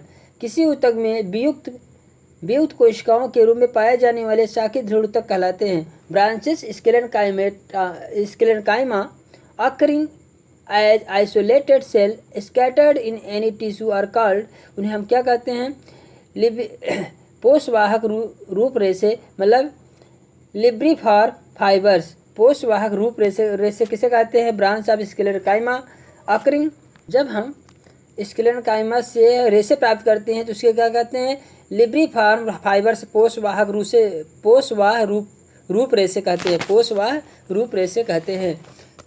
कुछ शब्द दिए गए हैं अगले क्वेश्चन में, कुछ शब्द दिए गए हैं उससे संबंधित जो शब्दावलियां हैं उसको हमें देखना है। जैसे समलक्षणी विश्लेषण। फिनोटाइप एनालिसिस क्या है? फिनोटाइप एनालिसिस जो है क्या है? जीन प्ररूपी की दृश्य अभिव्यक्ति। फिनोटाइप में क्या होता है? फिनोटाइप एनालिसिस समलक्षणी विश्लेषण क्या है? जीन प्ररूपी की दृश्य अभिव्यक्ति। जब हम जीन प्ररूप का दृश्य अभिव्यक्ति करते हैं उसी को हम क्या कहते हैं? फिनोटाइप एनालिसिस कहते हैं। अगला है पुनर्जनन। अगला है स्पर्मेटोजेनेसिस। स्पर्मेटोजेनेसिस क्या है? अर्धसूत्रीय प्रक्रम म्योटिक प्रोसेस। अर्धसूत्रीय विभाजन में स्पर्मेटोजेनेसिस होता है तो उससे संबंधित है। विसंयोजक मंडल का लाभ सेग्रीगेशन। सेग्रीगेशन मंडल का लाभ क्या कहता है? F2 में प्रकट होने वाले अप्रभावी प्रारूप। लाभ सेग्रीगेशन कहते हैं। अप्रभावी प्रारूप F2 में जो प्रेजेंट होते हैं उसे लाभ सेग्रीगेशन कहते हैं। गुणसूत्र मानचित्रण। क्रोमोसोम मैपिंग क्या है? सूचीयन जीन स्थापित संगठन, इंडेक्सिंग। देखिए, सूचीयन जीन स्थानिक संगठन क्रोमोसोम मैपिंग कहलाता है। अगला क्या था? गुणसूत्र मानचित्रण क्या है? सूचीयन जीन स्थानिक संगठन, सूचीयन जीन स्थानिक संगठन गुणसूत्र मानचित्रण है। तो इस प्रकार से हम लोगों ने देखा कि किससे क्या संबंध है। तो लॉ ऑफ सेग्रीगेशन F2 में प्रकट होने वाले अप्रभावी लक्षण, स्पर्मेटोजेनेसिस अर्धसूत्रण प्रक्रम में होता है। जीनोटाइप फिनोटाइप एनालिसिस, जीन प्रारूप की दृश्य अभिव्यक्ति होती है, उसी को हम क्या कहते हैं? फिनोटाइप कहते हैं। कुछ इंडिविजुअल प्लांट दिए गए हैं और उनके आवास क्या है उसके विषय में हम लोगों को देखना है। इट्रिकुलेरिया कहाँ रहता है? इट्रिकुलेरिया जल में रहता है। यूट्रिकुलेरिया जल में रहता है। एनोगैलिस गेहूं के खेत में पाया जाता है। एनोगैलिस गेहूं के खेत में पाया जाता है। लोरेंथस वृक्षों की शाखाओं पर रहता है। लोरेंथस कहाँ रहता है? वृक्षों की शाखाओं पर रहता है। और राइजोफोरा जो है मैंग्रोवा में पाया जाता है, जड़ की राइजोफोरा कहते हैं। तो इस प्रकार से संबंध था इसका। हिमालय प्रदेश को छोड़कर भारत को निम्न 4 प्रमुख वनस्पतिक क्षेत्रों में विभक्त किया जा सकता है। किन 4 प्रमुख क्षेत्रों में विभक्त किया जा सकता है? तो इसके विषय में हम लोगों ने देना उष्णकटिबंधीय पर्णपाती वन। तो उष्णकटिबंधीय पर्णपाती वन, देखिए उष्णकटिबंधीय पर्णपाती वन की क्षेत्रफल की दृष्टि से अधिक पाए जाते हैं। इसके बाद उष्णकटिबंधीय वर्षा वन वाले क्षेत्र आते हैं। सबसे ज़्यादा कौन होते हैं? क्षेत्रफल की दृष्टि से जो है सबसे ज़्यादा कौन वृक्ष पाए जाते हैं? उष्णकटिबंधीय पर्णपाती वन पाए जाते हैं। और उसके बाद आते हैं उष्णकटिबंधीय वर्षा वाले वन पाए जाते हैं। इस क्रम से इसी प्रकार कंटकी, गुल्फ और ज्वारी वन आते हैं। इन समस्त वनों का अध्ययन जिस शाखा के अंतर्गत करते हैं उसे वन फॉरेस्ट्री कहते हैं। उसे हम क्या कहते हैं? फॉरेस्ट्री कहते हैं। तो सबसे पहले उष्णकटिबंधीय पर्णपाती वन, उसके बाद आता है उष्णकटिबंधीय वर्षा वाले वन, उसके बाद आते हैं कंटकी या गुल्फ या ज्वारी बनाते हैं। इन वनों का अध्ययन को हम क्या कहते हैं? फॉरेस्ट्री कहते हैं। विज्ञान की भाषा का जिसके अंतर्गत वनों का विकास, देख रेख आदि विषयों का अध्ययन किया जाता है, क्या कहलाता है? सिल्वीकल्चर कहते हैं। सिल्वीकल्चर में क्या आता है? वन वर्धन, विशेष वनों का देख रेख विकास का अध्ययन जब हम करते हैं तो सिल्वीकल्चर करते हैं, वन वर्धन कहते हैं, सिल्वीकल्चर हम लोग उसको कहते हैं। An abnormality in man who are always sterile due to improper in development testes because of an additional X chromosome, मतलब 47 मतलब 46 के स्थान पर कितने गुणसूत्र हो जाते हैं? 47 XXY इज नोन एज। जब XXY 47 क्रोमोसोम किसी इंडिविजुअल में हो जाता है तो इसे क्या, उस रोग को क्या कहते हैं या उस सिंड्रोम को क्या कहते हैं? क्लाइनेट-फेल्टर सिंड्रोम कहते हैं। क्या कहते हैं? क्लाइनेट-फेल्टर सिंड्रोम कहते हैं। इसमें क्या होता है कि लिंग गुणसूत्र जो होते हैं उनमें क्या होता है? एक गुणसूत्र की अधिकता हो जाती है X गुणसूत्र की, जिससे तो सामान्य पुरुष जैसे होता है, लेकिन एक X गुणसूत्र हो जाने के कारण इसमें टेस्टिस का डेवलपमेंट नहीं होता, शुक्राणु नहीं बनते हैं। यह नपुंसक सिंड्रोम, नपुंसक भी होते हैं जो नपुंसक होते हैं, ऐसे व्यक्ति क्या होते हैं? ये सिंड्रोम जो नपुंसक होता है प्रायः स्त्रियों जैसे इनमें क्या आ जाते हैं? स्त्रियों जैसे इसमें स्तन का विकास हो जाता है, स्तन आ जाते हैं। और औसतम इनमें जो है 500 पुरुषों में एक पुरुष पाया जाता है। 500 पुरुषों में इस प्रकार की सिंड्रोम एक पाया जाता है समाज में।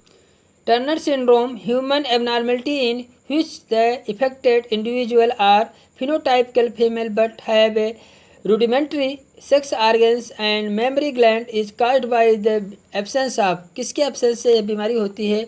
X गुणसूत्र की कमी से, X क्रोमोसोम की कमी से होती है। X क्रोमोसोम की कमी से बीमारी हो जाती है। यह रोग जो है किसमें होता है? स्त्रियों में होता है। X गुणसूत्र की कमी से होता है। मतलब क्या होता है? इसमें जो लिंग गुणसूत्र होता है उसमें एक की कमी हो जाती है। और मोनोसोमिक होते हैं। इनमें औसतन 5000 स्त्रियों में टर्नर सिंड्रोम एक होती है। 5000 में कितनी होती हैं? एक होती हैं। और क्लाइनेट-फेल्टर में क्या था? 500 में, इसमें क्या है? 5000 में एक होते हैं। इनमें इनका कद छोटा होता है, जननांग अल्प विकसित होते हैं, स्तनों के विकास न होने के से वत्स चपटा हो जाता है। जनन अंडाशय अनुपस्थित, इसमें क्या होता है? स्तनों का विकास ना होने से वत्स चपटा रहता है। जनन अंडाशय जो है अनुपस्थित होता है, अंडाशय जो है इसमें नहीं पाया जाता है। अर्ध विकसित, या अगर पाया भी जाता है तो अर्ध विकसित होता है। मासिक धर्म भी नहीं होता है। इस प्रकार स्त्रियाँ नपुंसक होती हैं। इस प्रकार की स्त्रियाँ क्या होती है? टर्नर सिंड्रोम में नपुंसक होती हैं। Edward syndrome is a abnormality leading is mental deficiency cause by trisomy of chromosome number. Edward syndrome एक ऐसी असमानता है जिससे मानसिक हीनता हो जाती है। जिससे क्या होती है? एडवर्ड सिंड्रोम में मानसिक हीनता हो जाती है, जो किस गुणसूत्र में एकाध सूत्रा के कारण होती है? 18वें गुणसूत्र में एक अधिक के कारण होती है। एडवर्ड सिंड्रोम के ट्राइसोमिक 2n+1 होता है, जिसमें गुणसूत्र की संख्या 18 होती है। देखिए, एडवर्ड सिंड्रोम में ट्राइसोमिक होते हैं जिसमें गुणसूत्र की संख्या 18वें जोड़े पर एक अधिक हो जाता है। जन्म के समय वजन छोटा, आसमान आकार का सिर और अंगों में क्षति अक्सर जानलेवा होती है। एडवर्ड सिंड्रोम का कोई इलाज नहीं है और जन्म से पहले वर्ष के भीतर आमतौर पर घातक होता है। 18वें क्रोमोसोम पर एक गुणसूत्र की संख्या क्या हो जाती है? एक अधिक हो जाती है। इसी को एडवर्ड सिंड्रोम कहते हैं। यह अधिकतर क्या होता है? यह वजन कम हो जाता है। इसमें जो बीमारी होती है, सिर अंगों में क्षत अक्सर जानलेवा बीमारी हो जाती है। सिंड्रोम का इलाज जन्म से पहले एक भीतर तक ये बहुत खतरनाक होता है, एक भीतर तक आदमी मर भी जाता है इसमें। तो अगले कंडीशन आए, अगले क्वेश्चन पे हम लोग आते हैं। मानव में किस प्रकार का प्लेसेंटा पाया जाता है? किस प्रकार का प्लेसेंटा मानव में पाया जाता है? मानव में डाइकॉइड बिम्भाव डाइकॉइडल प्रकार का प्लेसेंटा पाया जाता है। प्लेसेंटा भ्रूण का मादा गर्भाशय की भित्ति के साथ अस्थायी संबंध है, जिसके द्वारा भ्रूण तथा मादा रुधिर के पदार्थों का विनिमय होता है। यह अकेला ऐसा अंग है जो प्राणियों के ऊतक से बनता है। गर्भाशय झिल्लियों के आधार पर अपरा 3 प्रकार का होता है। प्लेसेंटा जो है 3 प्रकार के होते हैं। योग सैक प्लेसेंटा या कंगारू में पाया जाता है। योग सैक प्लेसेंटा जो है या क्या है? योग सैक प्लेसेंटा जो है कंगारू में पाया जाता है। कोरियो एल्टोइक अपरा या यूथेरियन स्तनधारियों में पाया जाता है। कोरियो एल्टोइक प्लेसेंटा जो है या यूथीरिया स्तनधारियों में पाया जाता है। कोरियानिक अपरा या मनुष्य में पाया जाता है। कोरियानिक अपरा प्लेसेंटा जो है कोरियानिक प्लेसेंटा या मनुष्य में पाया जाता है। भ्रूणी प्लेसेंटा के और भी प्रकार हैं। प्लेसेंटा के और भी क्या प्रकार हैं? भ्रूण के अंकुरों के गर्भाशय की दीवार से संबंध, गर्भाशय की दीवार से भ्रूण किस प्रकार से संबंध करता है, उसके आधार पर जो है प्लेसेंटा के दूसरे भी प्रकार है। एपिथीलियोकोरियल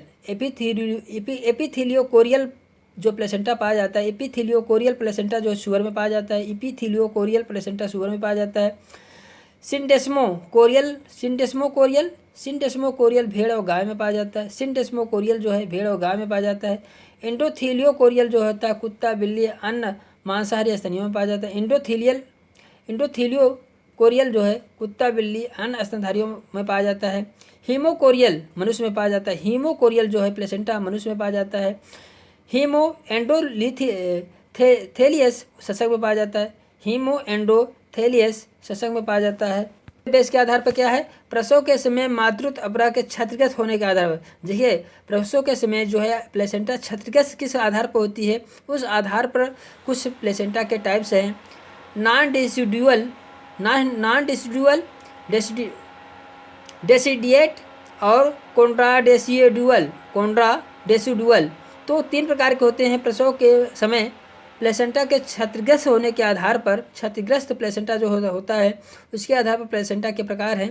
तो पहला है नॉन डिसिडुअल, घोड़ा बकरी जुगाली करने वाले स्त्रियों में नॉन डिसिडुअल, और डिसिडिएट मानव में पाया जाता है। कॉन्ट्राडेसिडुअल मोल में पाया जाता है। मोलास्का में जैसे मोल में पाया जाता है। अगले क्वेश्चन पर हम लोग चलते हैं। Fixing up of the blastocyst in the wall of the uterus is known as. गर्भाशय भित्ति में ब्लास्टोसिल की स्थापना को क्या कहते हैं? जब गर्भाशय की भित्ति से ब्लास्टोसिल स्थापित होता है उसे क्या कहते हैं? रोपण कहते हैं, इम्प्लांटेशन कहते हैं। उसे हम क्या कहते हैं? रोपण कहते हैं, इम्प्लांटेशन कहते हैं। देखिए, क्लीडोइक अंडे अभिलक्षणिक होते हैं। क्लीडोइक एग आर कैरेक्टरिस्टिक ऑफ किसमें पाए जाते हैं? किसमें अभिलक्षणिक होते हैं? रेप्टाइल्स और बर्ड में। क्लीडोइक अंडे अभिलक्षणित होते हैं सरीसृप और पक्षियों में। क्लीडोइक अंडे सरीसृप और पक्षियों की विशेषताएं हैं। क्लीडोइक का तात्पर्य बॉक्स जैसी संरचना से, बक्से जैसी संरचना से है। यद्यप ऑक्सीजन लेने व कार्बन डाइऑक्साइड छोड़ने के अलावा क्लीडोइक अंडे में भी सभी क्रियाएं स्वयं पर्याप्त होती हैं। क्लीडोइक अंडे जो होते हैं ऑक्सीजन लेने और कार्बन डाइऑक्साइड छोड़ने के अलावा क्लीडोइक अंडे में सभी क्रियाओं के लिए स्वयं पर्याप्त होते हैं। क्लीडोइक अंडे सरीसृप, चिड़ियों और मोनोट्रीम मैमल में प्रमुख विशेषता हैं। क्लीडोइक अंडे जो है सरीसृप, चिड़ियों व मोनोट्रीम मैमल में विशेष लक्षण है, विशेष विशेषताएं हैं, मतलब इनमें विशेष विशेषताएं होती हैं। या सरीसृप, चिड़ियों, मोनोट्रिम मैमल्स में पाए जाते हैं। इनकी विशेष विशेषताएं हैं। क्लिडोइक अंडे किस में पाए जाते हैं? सरीसृप, पक्षियों और मोनोट्रिम मैमल्स में पाए जाते हैं। अगले क्वेश्चन पर हम लोग चलते हैं। अगले क्वेश्चन है archenteron. Archenteron cavity is found in. Archenteron cavity जो है वह कहाँ पाई जाती है? आर्केंट्रॉन कैविटी जो है यह कहाँ पाई जाती है? ग्रेस्टुला अवस्था में पाई जाती है। किस अवस्था में पाई जाती है? आर्केंट्रॉन कैविटी जो है ग्रेस्टुला स्टेज में पाई जाती है। ग्रेस्टुला में 3 जनन स्तर होते हैं। ग्रेस्टुला में 3 जनन स्तर होते हैं, एक्टोडर्म, मेसोडर्म और एंडोडर्म। देखिए, आद्यांत गुहा किस में पाई जाती है? आर्केंट्रॉन गुहा, मतलब आर्केंट्रॉन गुहा ग्रेस्टुला अवस्था में पाई जाती है। इनमें 3 स्तर होते हैं। ग्रेस्टुला में 3 स्तर होते हैं, एक्टोडर्म, मेसोडर्म, एंडोडर्म बनाते हैं। भूरी एक्टोडर्म की कोशिकाएं विभाजित होकर ब्लास्टोसील की गुहा को आरक्षित कर लेते हैं। इस प्रकार भूरी एक्टोडर्म से आस्तरित आद्यांत या आर्केंट्रॉन का निर्माण होता है। भूरी एक्टोडर्म के द्वारा ही आर्केंट्रॉन का निर्माण होता है। बाद में यह 2 भागों में विभाजित हो जाता है। सूक्ष्म पीतकी अंडे जिसमें आरक्षित भोज्य पदार्थ की मात्रा बहुत कम होती है। मनुष्य में सूक्ष्म पीतकी माइक्रोलिस्थल एग किसमें पाए जाते हैं? मनुष्य में आरक्षित भोज्य पदार्थ की मात्रा बहुत कम होती है। ये मनुष्य में पाए जाते हैं। माइक्रोलिस्थल सूक्ष्म पीतकी अंडे कहलाते हैं। ऑलिगोलिस्थल अंडे किसमें पाए जाते हैं? ऑलिगोलिस्थल हाइड्रा, सी अर्चिन, एम्फिऑक्सस में पाए जाते हैं। ऑलिगोलिस्थल अंडे जो है हाइड्रा, सी अर्चिन, एम्फिऑक्सस में पाए जाते हैं। ट्यूनिकेट्स, मार्सुपियल्स और यूथेरियंस स्तनधारियों में पाए जाते हैं। ट्यूनिकेट्स, मार्सुपियल्स और यूथेरियंस स्तनधारियों में पाए जाते हैं। ट्यूनिकेट्स, मार्सुपियल्स और यूथेरियन स्तनधारियों में पाए जाते हैं। लिंग निर्धारण के गुणसूत्री सिद्धांत को किसने प्रतिपादित किया था? लिंग निर्धारण के गुणसूत्री सिद्धांत को किसने प्रतिपादित किया था? लिंग निर्धारण के गुणसूत्री सिद्धांत को मैकलंग ने 1902 ईस्वी में प्रतिपादन किया था। स्टीवेंस लिंग निर्धारण का गुणसूत्री सिद्धांत किसने दिया था? मैकलंग ने 1902 ईस्वी में दिया था। मैकलंग ने 1902 ईस्वी में लिंग निर्धारण का गुणसूत्री सिद्धांत दिया था और स्टीवेंस ने 1905 ईस्वी में इस प्रकार किया और उनके विचारों को बाद में दूसरे वैज्ञानिक जैसे मिल्सन, ब्रिज, गोल्डस्मिथ, व्हिटिंग ने सहमत जताई। इन्होंने क्या की थी? सहमत जताई कि हाँ ये ठीक है। मानव में 23 जोड़ी गुणसूत्र और 46, देखिए 23 जोड़ी और 46 गुणसूत्र होते हैं, जिसमें 22 जोड़ी गुणसूत्र स्त्रियों और पुरुषों दोनों में समान होते हैं अपने, और उसमें समजात गुणसूत्र जिसे हम कहते हैं। और इसके ऊपर इसमें जो है तेसहवीं जोड़ी जो होती है या असमान होती है, जिसे हम क्या कहते हैं? एलोसोम्स कहते हैं, जिसे हेट्रोसोम्स या एलोसोम्स कहते हैं। स्त्रियों में 23वीं जोड़ी XX और पुरुषों में 23वीं जोड़ी क्या होती है? 23वीं जोड़ी XY होती है। इस प्रकार पुरुष के 23वीं जोड़ी गुणसूत्र के कारण ही स्त्री और पुरुष का भेद होता है। तो अगले क्वेश्चन पर हम लोग चलते हैं। देखिए, लैम ब्रश गुणसूत्र विशेष प्रकार के गुणसूत्र होते हैं जो पाए जाते हैं। लैम ब्रश गुणसूत्र किसमें पाए जाते हैं? उभयचरियों के अंडों में। उभयचरियों के किसमें पाए जाते हैं? एम्फीबियन ओसाइट्स में पाए जाते हैं। एम्फीबियन के अंडों में पाए जाते हैं। समजात गुणसूत्र डिप्लोटिन प्रावस्था में पहले ही परस्पर जुड़कर इस अवस्था में पृथक होने की दशा में होते हैं, केवल कियाजमेटा पर जुड़े रहते हैं। अब प्रत्येक जोड़ी के 2 समजात गुणसूत्र के क्रोमैटिन तंतु कुंडलित होकर एक केंद्रीय अक्ष के इधर उधर पार्श्वों में 30 मिलीमीटर सेलिनाइट तंतुओं के झिल्ली लूप के रूप में फैल जाते हैं, जिसे गुणसूत्र जोड़ी बाटल साफ करने वाले ब्रश जैसे दिखाई देते हैं। अतः इसे लैम ब्रश गुणसूत्र कहते हैं। इस प्रकार के गुणसूत्र कुछ कीटों में भी पाए जाते हैं। तो किसमें पाया जाता है? लैम ब्रश गुणसूत्र जो है उभयचरियों एम्फीबियन में पाया जाता है। अधिकतर किसमें पाया जाता है? एम्फीबियन के ओसाइड्स में पाया जाता है। क्या लैम ब्रश गुणसूत्र एम्फीबियन के ओसाइड में पाया जाता है, लेकिन कुछ कभी कुछ कीटों में भी पाया जाता है। अगले क्वेश्चन को हम लोग देखते हैं। The branch of study dealing with the study of old age and ageing is known as. The branch of study dealing with the study of old age and ageing is known as, मतलब वृद्धावस्था और ageing का जो हम अध्ययन करते हैं किस शाखा में करते हैं? जेरेंटोलॉजी में करते हैं। किस में करते हैं? किस शाखा में? जेरेंटोलॉजी में। क्या अध्ययन करते हैं? वृद्धावस्था और एजिंग, मतलब वृद्धिकरण को हम अध्ययन करते हैं। किसमें? जेरेंटोलॉजी में करते हैं। विज्ञान की वह शाखा जिसमें वृद्धावस्था और वृद्धिकरण या एजिंग का अध्ययन करते हैं, जेरेंटोलॉजी में किया जाता है। एम्ब्रियोलॉजी में किसका अध्ययन करते हैं? भ्रूण का अध्ययन, भ्रूण का निर्माण का अध्ययन, भ्रूण का विकास, संरचना, कार्यों का अध्ययन हम एम्ब्रियोलॉजी में करते हैं। विज्ञान की वह शाखा जिसके अंतर्गत पादप जंतुओं के रोग का अध्ययन करते हैं, उसमें किस में करते हैं? पैथोलॉजी, प्लांट पैथोलॉजी कर सकते हैं, उसमें अध्ययन करते हैं। अगले क्वेश्चन पर हम लोग चलते हैं। एमनियोसेंटोसिस, एमनियोसेंटोसिस के द्वारा भ्रूण कोशिकाओं का संवर्धन किया जा सकता है। एमनियोसेंटोसिस के द्वारा भ्रूण कोशिकाओं का संवर्धन किया जा सकता है और भ्रूण की अनेक व्याधियों के संसूचक के परीक्षण किए जा सकते हैं। किसके द्वारा? किनके द्वारा? एमनियोसेंटोसिस के द्वारा भ्रूण कोशिकाओं का संवर्धन किया जा सकता है, भ्रूण की अनेक व्याधियों का पता किया जा सकता है। किसके द्वारा? गुणसूत्र प्रारूप के द्वारा, कैरियोटाइप के द्वारा, हाँ इसके द्वारा भी किया जा सकता है। कैरियोटाइप के द्वारा भी इसकी जांच की जाती है। एंजाइम उत्पाद के द्वारा भी जांच की जाती है। डीएनए एनालिसिस के द्वारा भी होती है। तो इसमें क्या होगा? इन सभी की विधियों के द्वारा इसकी जांच की जाती है। किसकी? एमनियोसेंटोसिस, भ्रूण कोशिकाओं का संवर्धन का अध्ययन जो हम करते हैं तो किन की विधियों के? गुणसूत्र के प्रारूप के द्वारा, एंजाइम उत्पाद द्वारा और डीएनए विश्लेषण द्वारा हम इसका अध्ययन करते हैं। अगला क्वेश्चन हम लोग देखते हैं। निकट अतीत में मानव गुणसूत्रों का अध्ययन एक ऐसी तकनीकी द्वारा किया गया, मानव गुणसूत्र का अध्ययन एक ऐसी तकनीकी के द्वारा किया गया जिसमें विशेष रंजक का प्रयोग कर, विशेष पिगमेंट का प्रयोग किया, रंजक का प्रयोग किया गया जो बहुधा प्रदीप्तकारी होता है, उसे कहते हैं। कौन सा रंजक का प्रयोग किया गया? तो बाइंडिंग तकनीकी। कौन सी तकनीकी थी? बाइंडिंग तकनीकी थी। बाइंडिंग तकनीकी का यूज द्वारा किया गया। मानव गुणसूत्र का अध्ययन एक ऐसी बाइंडिंग तकनीकी के द्वारा किया गया, मतलब अध्ययन किया गया जिसमें विशेष रंजक का प्रयोग करते हैं, बहुधा प्रतिदीप्तकारी होता है, जिसे बाइंडिंग तकनीकी कहते हैं। बाइंडिंग तकनीकी क्या है?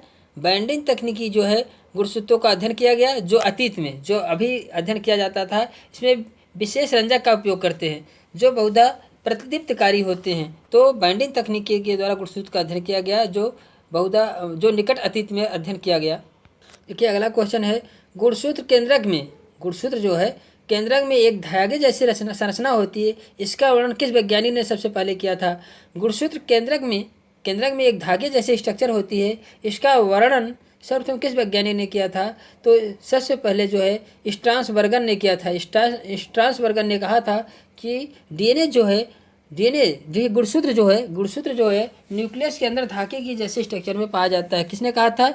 स्ट्रासबर्गर ने कहा था। या कोशिका विभाजन के दौरान दिखाई देता है। गुणसूत्र जो है कोशिका विभाजन के दौरान दिखाई देते हैं। आनुवांशिकी के जनक कौन थे? मेंडल हैं। उन्होंने किस पर प्रयोग किया था? मर्डर पर प्रयोग किया था। और डार्विन ने प्राकृतिक वर्णवाद का सिद्धांत प्रतिपादित किया। डार्विन ने कौन सा सिद्धांत दिया था? प्राकृतिक वर्णवाद का सिद्धांत दिया था। माउमर्स डार्ट मनुष्य में एरिथ्रोसाइट में अवलोकित होते हैं। माउमर्स डार्ट मनुष्य में एरिथ्रोसाइट में अवलोकित होते हैं यदि वे निम्न में संक्रमित हो। तो माउमर्स डार्ट जो होते हैं मनुष्य के ब्लड की सेल में अवलोकित होते हैं किस प्लाज्मोडियम के द्वारा, इन्फेक्शन के द्वारा। किस प्लाज्मोडियम के इन्फेक्शन के होने के बाद, संक्रमित होने पर यह दिखाई देता है। तो माउरर्स डार्ट जो है मनुष्य के एरिथ्रोसाइट में अवलोकित होते हैं प्लाज्मोडियम फैल्सीपेरम के संक्रमण से। प्लाज्मोडियम फैल्सीपेरम के द्वारा जब मनुष्य संक्रमित होगा तब उसके आरबीसी में माउरर्स डार्ट्स दिखाई देंगे। माउरर्स डार्ट दिखाई देते हैं फैल्सीपेरम के संक्रमण से। और सुपना डार्ट्स किससे दिखाई देते हैं? सुपना डार्ट जो है प्लाज्मोडियम वाइवेक्स, प्लाज्मोडियम ओवेल और वाइवेक्स के द्वारा जब कोई मनुष्य संक्रमित होता है तो सुपना डार्ट दिखाई देता है। और माउरर्स डार्ट किस में दिखाई देते हैं? फैल्सीपेरम के संक्रमण से। Plasmodium falciparum, Plasmodium vivax, Plasmodium Oval के द्वारा संक्रमण, प्लाज्मोडियम वाइवेक्स और प्लाज्मोडियम ओवल के द्वारा संक्रमण होता है तो सुपना डार्ट दिखाई देता है। और माउसर डार्ट किससे? फैल्सीपेरम से। और जिम्मन डार्ट जो होता है प्लाज्मोडियम मलेरियाई, प्लाज्मोडियम मलेरिया से जिम्मन डार्ट, प्लाज्मोडियम वाइवेक्स और ओवल से सुपना डार्ट्स। माउसर डार्ट जो होता है प्लाज्मोडियम फैल्सीपेरम के संक्रमण से दिखाई देता है आरबीसी में। देखिए अगला क्वेश्चन है। जीवधारी संबंधी आवर्धन उल्लेख है। बायोलॉजिकल मैग्नीफिकेशन क्या रिफर करता है? बायोलॉजिकल मैग्नीफिकेशन जो है जानवरों में कीटनाशक के सांद्रण से संबंधित है। अनेक प्रदूषणकारी पदार्थ पारिस्थितिकी तंत्र खास श्रृंखला में स्थापित हो जाते हैं जिसे जैव सांद्रण बायोलॉजिकल मैग्नीफिकेशन कहते हैं। अनेक प्रदूषणकारी पदार्थ जो होते हैं पारिस्थितिकी तंत्र खास श्रृंखला में स्थापित हो जाते हैं जिसे बायोलॉजिकल मैग्नीफिकेशन कहते हैं, जैसे BCG, DDT और 2,4-D, पारा आदि।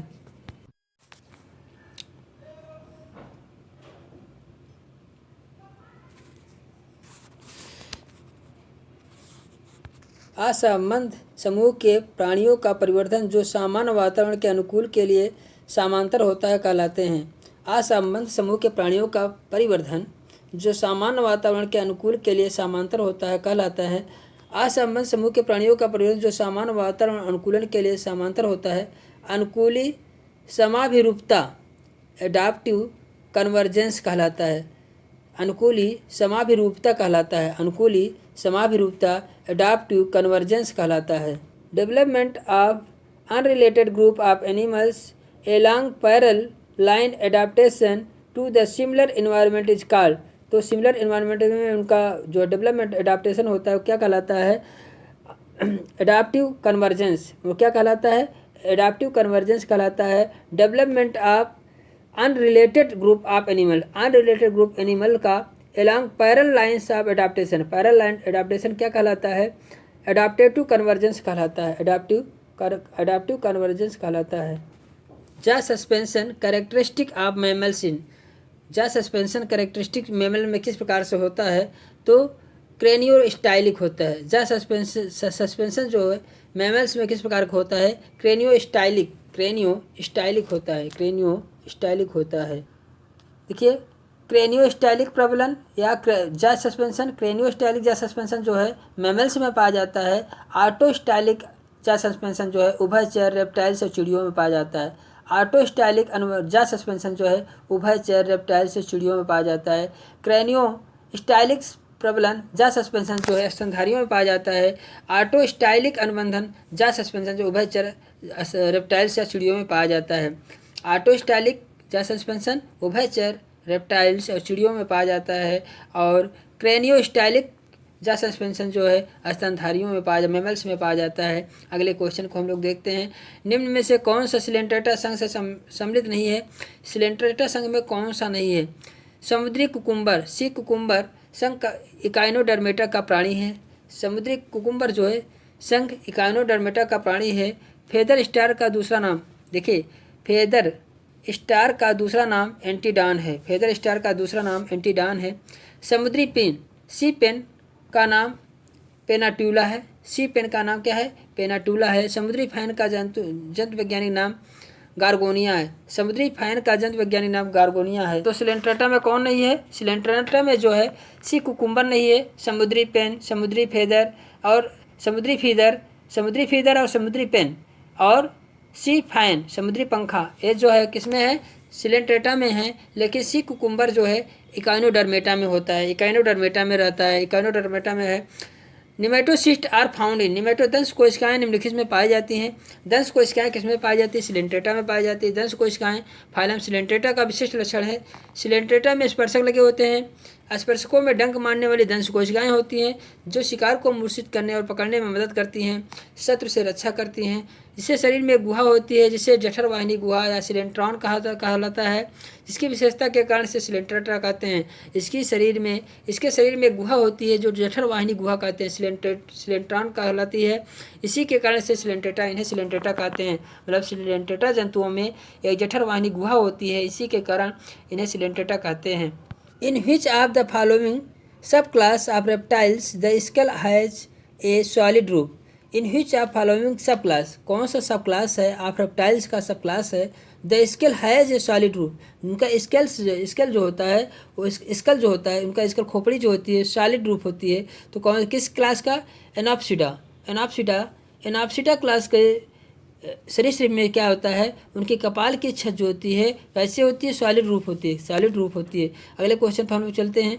घड़ियाल में निम्न प्रकार का दंत विन्यास होता है। घड़ियाल में जो है डेंटाइन टाइप्स के किस प्रकार का होता है? किस प्रकार का दंत विन्यास होता है? तो थिकोडांट होता है। घड़ियाल में थिकोडांट प्रकार का दंत विन्यास पाया जाता है। घड़ियाल में थिकोडांट पाया जाता है। एक्रोडांट प्रकार का किस में पाया जाता है? पाइलोजेनेटिक्स में पाया जाता है। एक्रोडांट प्रकार का दंत विन्यास पाइलोजेनेटिक्स में पाया जाता है। ब्यूनोडांट प्रकार का दंत विन्यास सुगर में पाया जाता है। देखिए ब्यूनोडांट सुअर में पाया जाता है।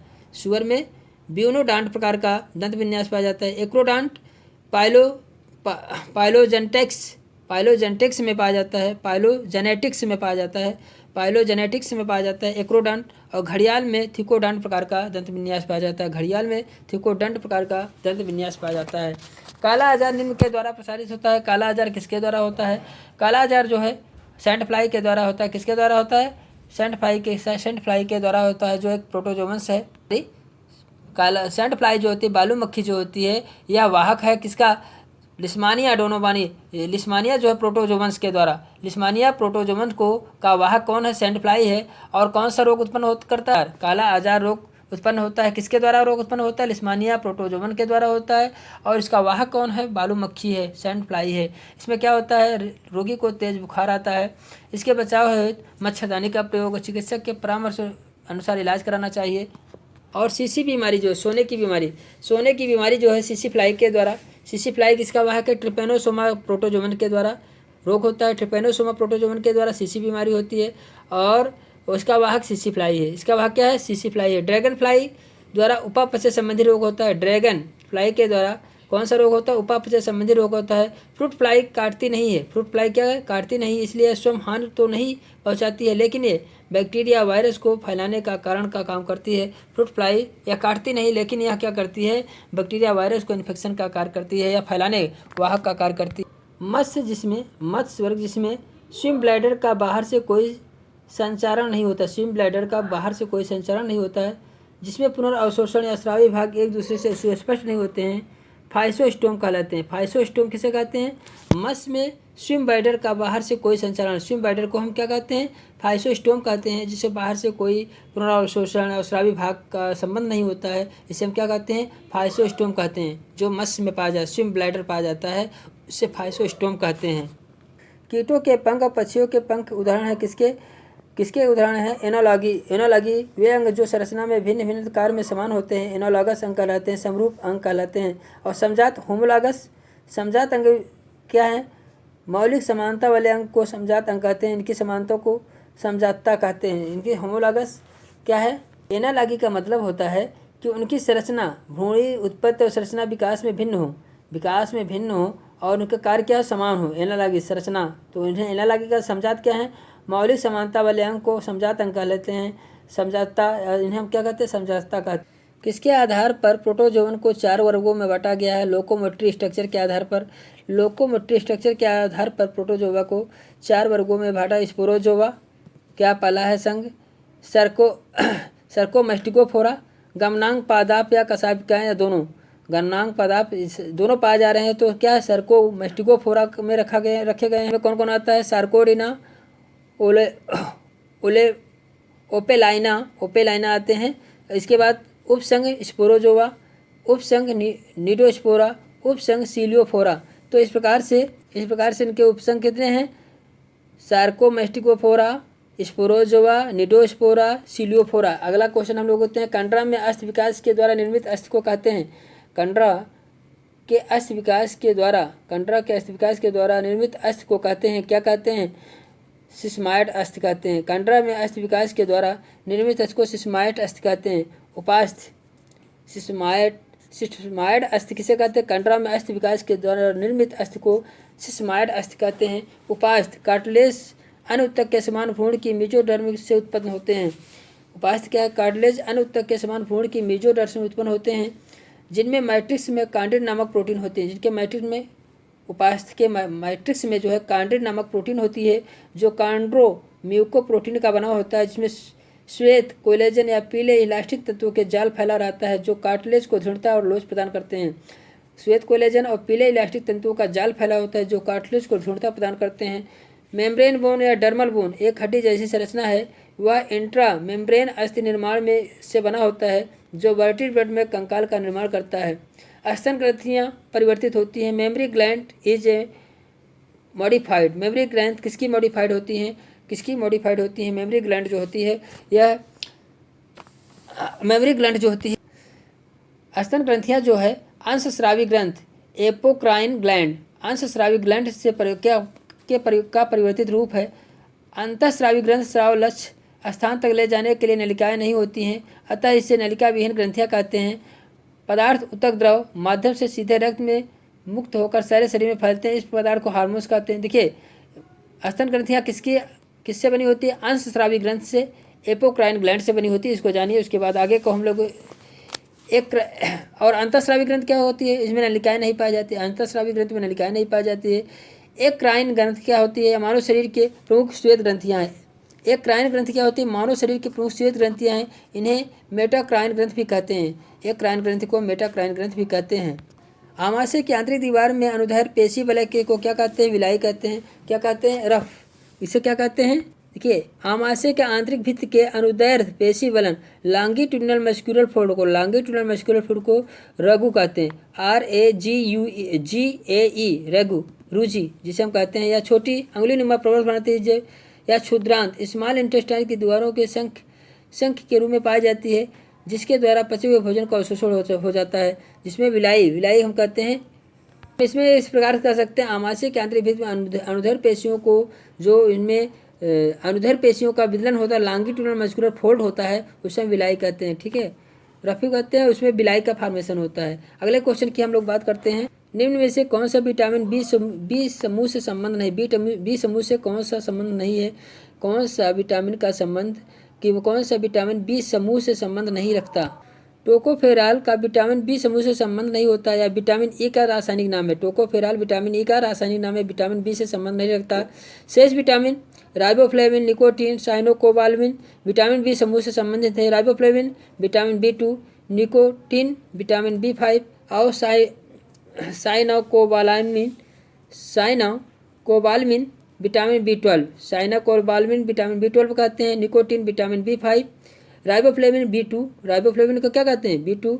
तो इस प्रकार से विटामिन की बातें हो गई हम लोग की। बी समूह से संबंध कौन है रखता? टोकोफेराल। टोकोफेराल क्या है? रासायनिक नाम किसका है? विटामिन ई का। विटामिन ई का रासायनिक नाम टोकोफेराल है। और riboflavin vitamin B2, nicotine B5, cyanocobalamin B12, cyanocobalamin, nicotine B5, riboflavin B2। पैराथार्मोन्स प्रेरित करता है। अगला क्वेश्चन है, पैराथार्मोन्स इंड्यूसेस। पैराथार्मोन्स किसको प्रेरित करता है? पैराथार्मोन्स कैल्शियम की मात्रा, सीरम में कैल्शियम की मात्रा को कंट्रोल करता है। पैराथार्मोन्स सीरम में कैल्शियम की मात्रा के वृद्धि को प्रेरित करता है। इसका नियंत्रण बनाए रखता है। कैल्शियम की मात्रा को नियंत्रित बनाए रखता है। यह होम्योस्टैटिक पेशी संकुचन पेशी संकुचन, प्रेरणा संवहन, रक्त स्कंदन, अस्थि निर्माण आदि में महत्वपूर्ण भूमिका अदा करता है। पैराथार्मोन्स सीरम में कैल्शियम की मात्रा को वृद्धि को नियंत्रित करता है। पैराथार्मोन्स क्या काम करता है? कैल्शियम की मात्रा के वृद्धि को प्रेरित करता है। और बहुत से काम है, होम्योस्टैटिक पेशी संकुचन, प्रेरणा संवहन, रक्त स्कंदन, अस्थि निर्माण आदि में महत्वपूर्ण भूमिका कौन निभाता है? पैराथार्मोन्स निभाता है। अगले क्वेश्चन की बात हम लोग करते हैं। अगले question, which disease is caused by under secretion of adrenal cortex? Adrenal cortex के अंतःस्राव से अत्यधिक वल्कुट के अंतःस्राव से कौन सा रोग उत्पन्न होता है? एडिसन का रोग एड्रिनल कॉर्टेक्स के अंतःस्रावण से एडिसन का रोग होता है। एडिसन का रोग साइटोट्रॉपिक हार्मोन की भीम से कौन सा रोग होता है? इसकी अधिकता से भीम कायता हो जाता है, एक्रोमेगेली कहते हैं जिसे हम, और इसकी कमी से बौना पर रोग हो जाता है। अगले क्वेश्चन पर हम लोग जाते हैं। जब प्रकाश की तीव्रता रात में कम होती है तो प्रकाश संसूचित होता है किसके द्वारा? रॉड्स के द्वारा। जब हम प्रकाश की तीव्रता रात में कम होती है तो किसके द्वारा हम देखते हैं? रॉड्स के द्वारा संसूचित होते हैं। रॉड्स के द्वारा नेत्र में जो रॉड्स पाए जाते हैं, शलाका पाया जाए, उसके द्वारा डिटेक्टेड होते हैं। जो प्रकाश का डिटेक्शन किसके द्वारा होता है? रॉड्स के द्वारा होता है। प्रकाश का डिटेक्शन जो है रॉड्स के द्वारा है। जब प्रकाश की तीव्रता रात में कम होती है तो लाइट डिटेक्टेड किसके द्वारा होती है? शलाका के द्वारा होता है, रॉड्स के द्वारा होती है। लेकिन प्रकाश तीव्रता अधिक होती है तो शंकु क्रियाशील होता है। लेकिन देखिए, जब प्रकाश की तीव्रता रात में कम होती है, रात्रि में प्रकाश की तीव्रता कम होती है तो उसमें रॉड जो एक्टिव होता है, लाइट डिटेक्ट करता है। और लेकिन प्रकाश की तीव्रता अधिक हो तो शंकु क्रियाशील होता है। जब दिन में जैसे प्रकाश अधिक होता है तो उसमें कौन सा शंकु क्रियाशील होता है? रॉड और शंकु। तो शंकु क्रियाशील होता है। जो अंधेरों के प्रति प्रकाश अधिक होने पर कौन सक्रिय होता है? और रॉड जो होता है, रॉड रात में सक्रिय होता है या इंडिकेट करता है। रॉड रात में और कौन जो होता है दिन में, कौन दिन में इस प्रकार समझो कि कौन जो होते हैं वह दिन में लाइट को क्या करता है, डिटेक्ट करता है, और रात में राड को लाइट को डिटेक्ट करता है। इस प्रकार अलग अगले क्वेश्चन को हम लोग देखते हैं। जनन ग्रंथि पोषजन गोनाडोट्रॉपिक हार्मोन्स आर, जनन ग्रंथि पोषजन अंतःस्राव है। गोनाडोट्रॉपिक हार्मोन्स किसका अंतःस्राव है, गोनाडोट्रॉपिक हार्मोन्स जो है एलएच और फॉलिकल स्टिमुलेटिंग हार्मोन्स, एलएच और लुटिनाइज हार्मोन्स और फॉलिकल स्टिमुलेटिंग हार्मोन्स का सिक्रेशन करते हैं। गोनाडोट्रॉपिक हार्मोन्स को किसे कहते हैं, लुटिनाइज हार्मोन्स, और फॉलिकल स्टिमुलेटिंग हार्मोन्स को हम गोनाडोट्रॉपिक हार्मोन्स कहते हैं। सिक्रेटिन अंतःस्राव उद्दीपित करता है। सिक्रेटिन हार्मोन्स उद्दीपित करता है किसको, अग्नाशय को, किसको, पैनक्रियाज को, अग्नाशय को क्या करता है, स्टिमुलेट करता है, सक्रिय करता है। सिक्रेटिन हार्मोन्स ड्यूोडेनम के द्वारा स्रावित होता है। देखिए, ड्यूोडेनम के द्वारा स्रावित होता है और अग्नाशयों को उद्दीपित करता है। सिक्रेटिन हार्मोन्स किसके द्वारा निकलता है, ड्यूोडेनम के द्वारा स्रावित होता है और अग्नाशय को उत्तेजित करता है, जिससे अग्नाशय रस स्रावित होता है।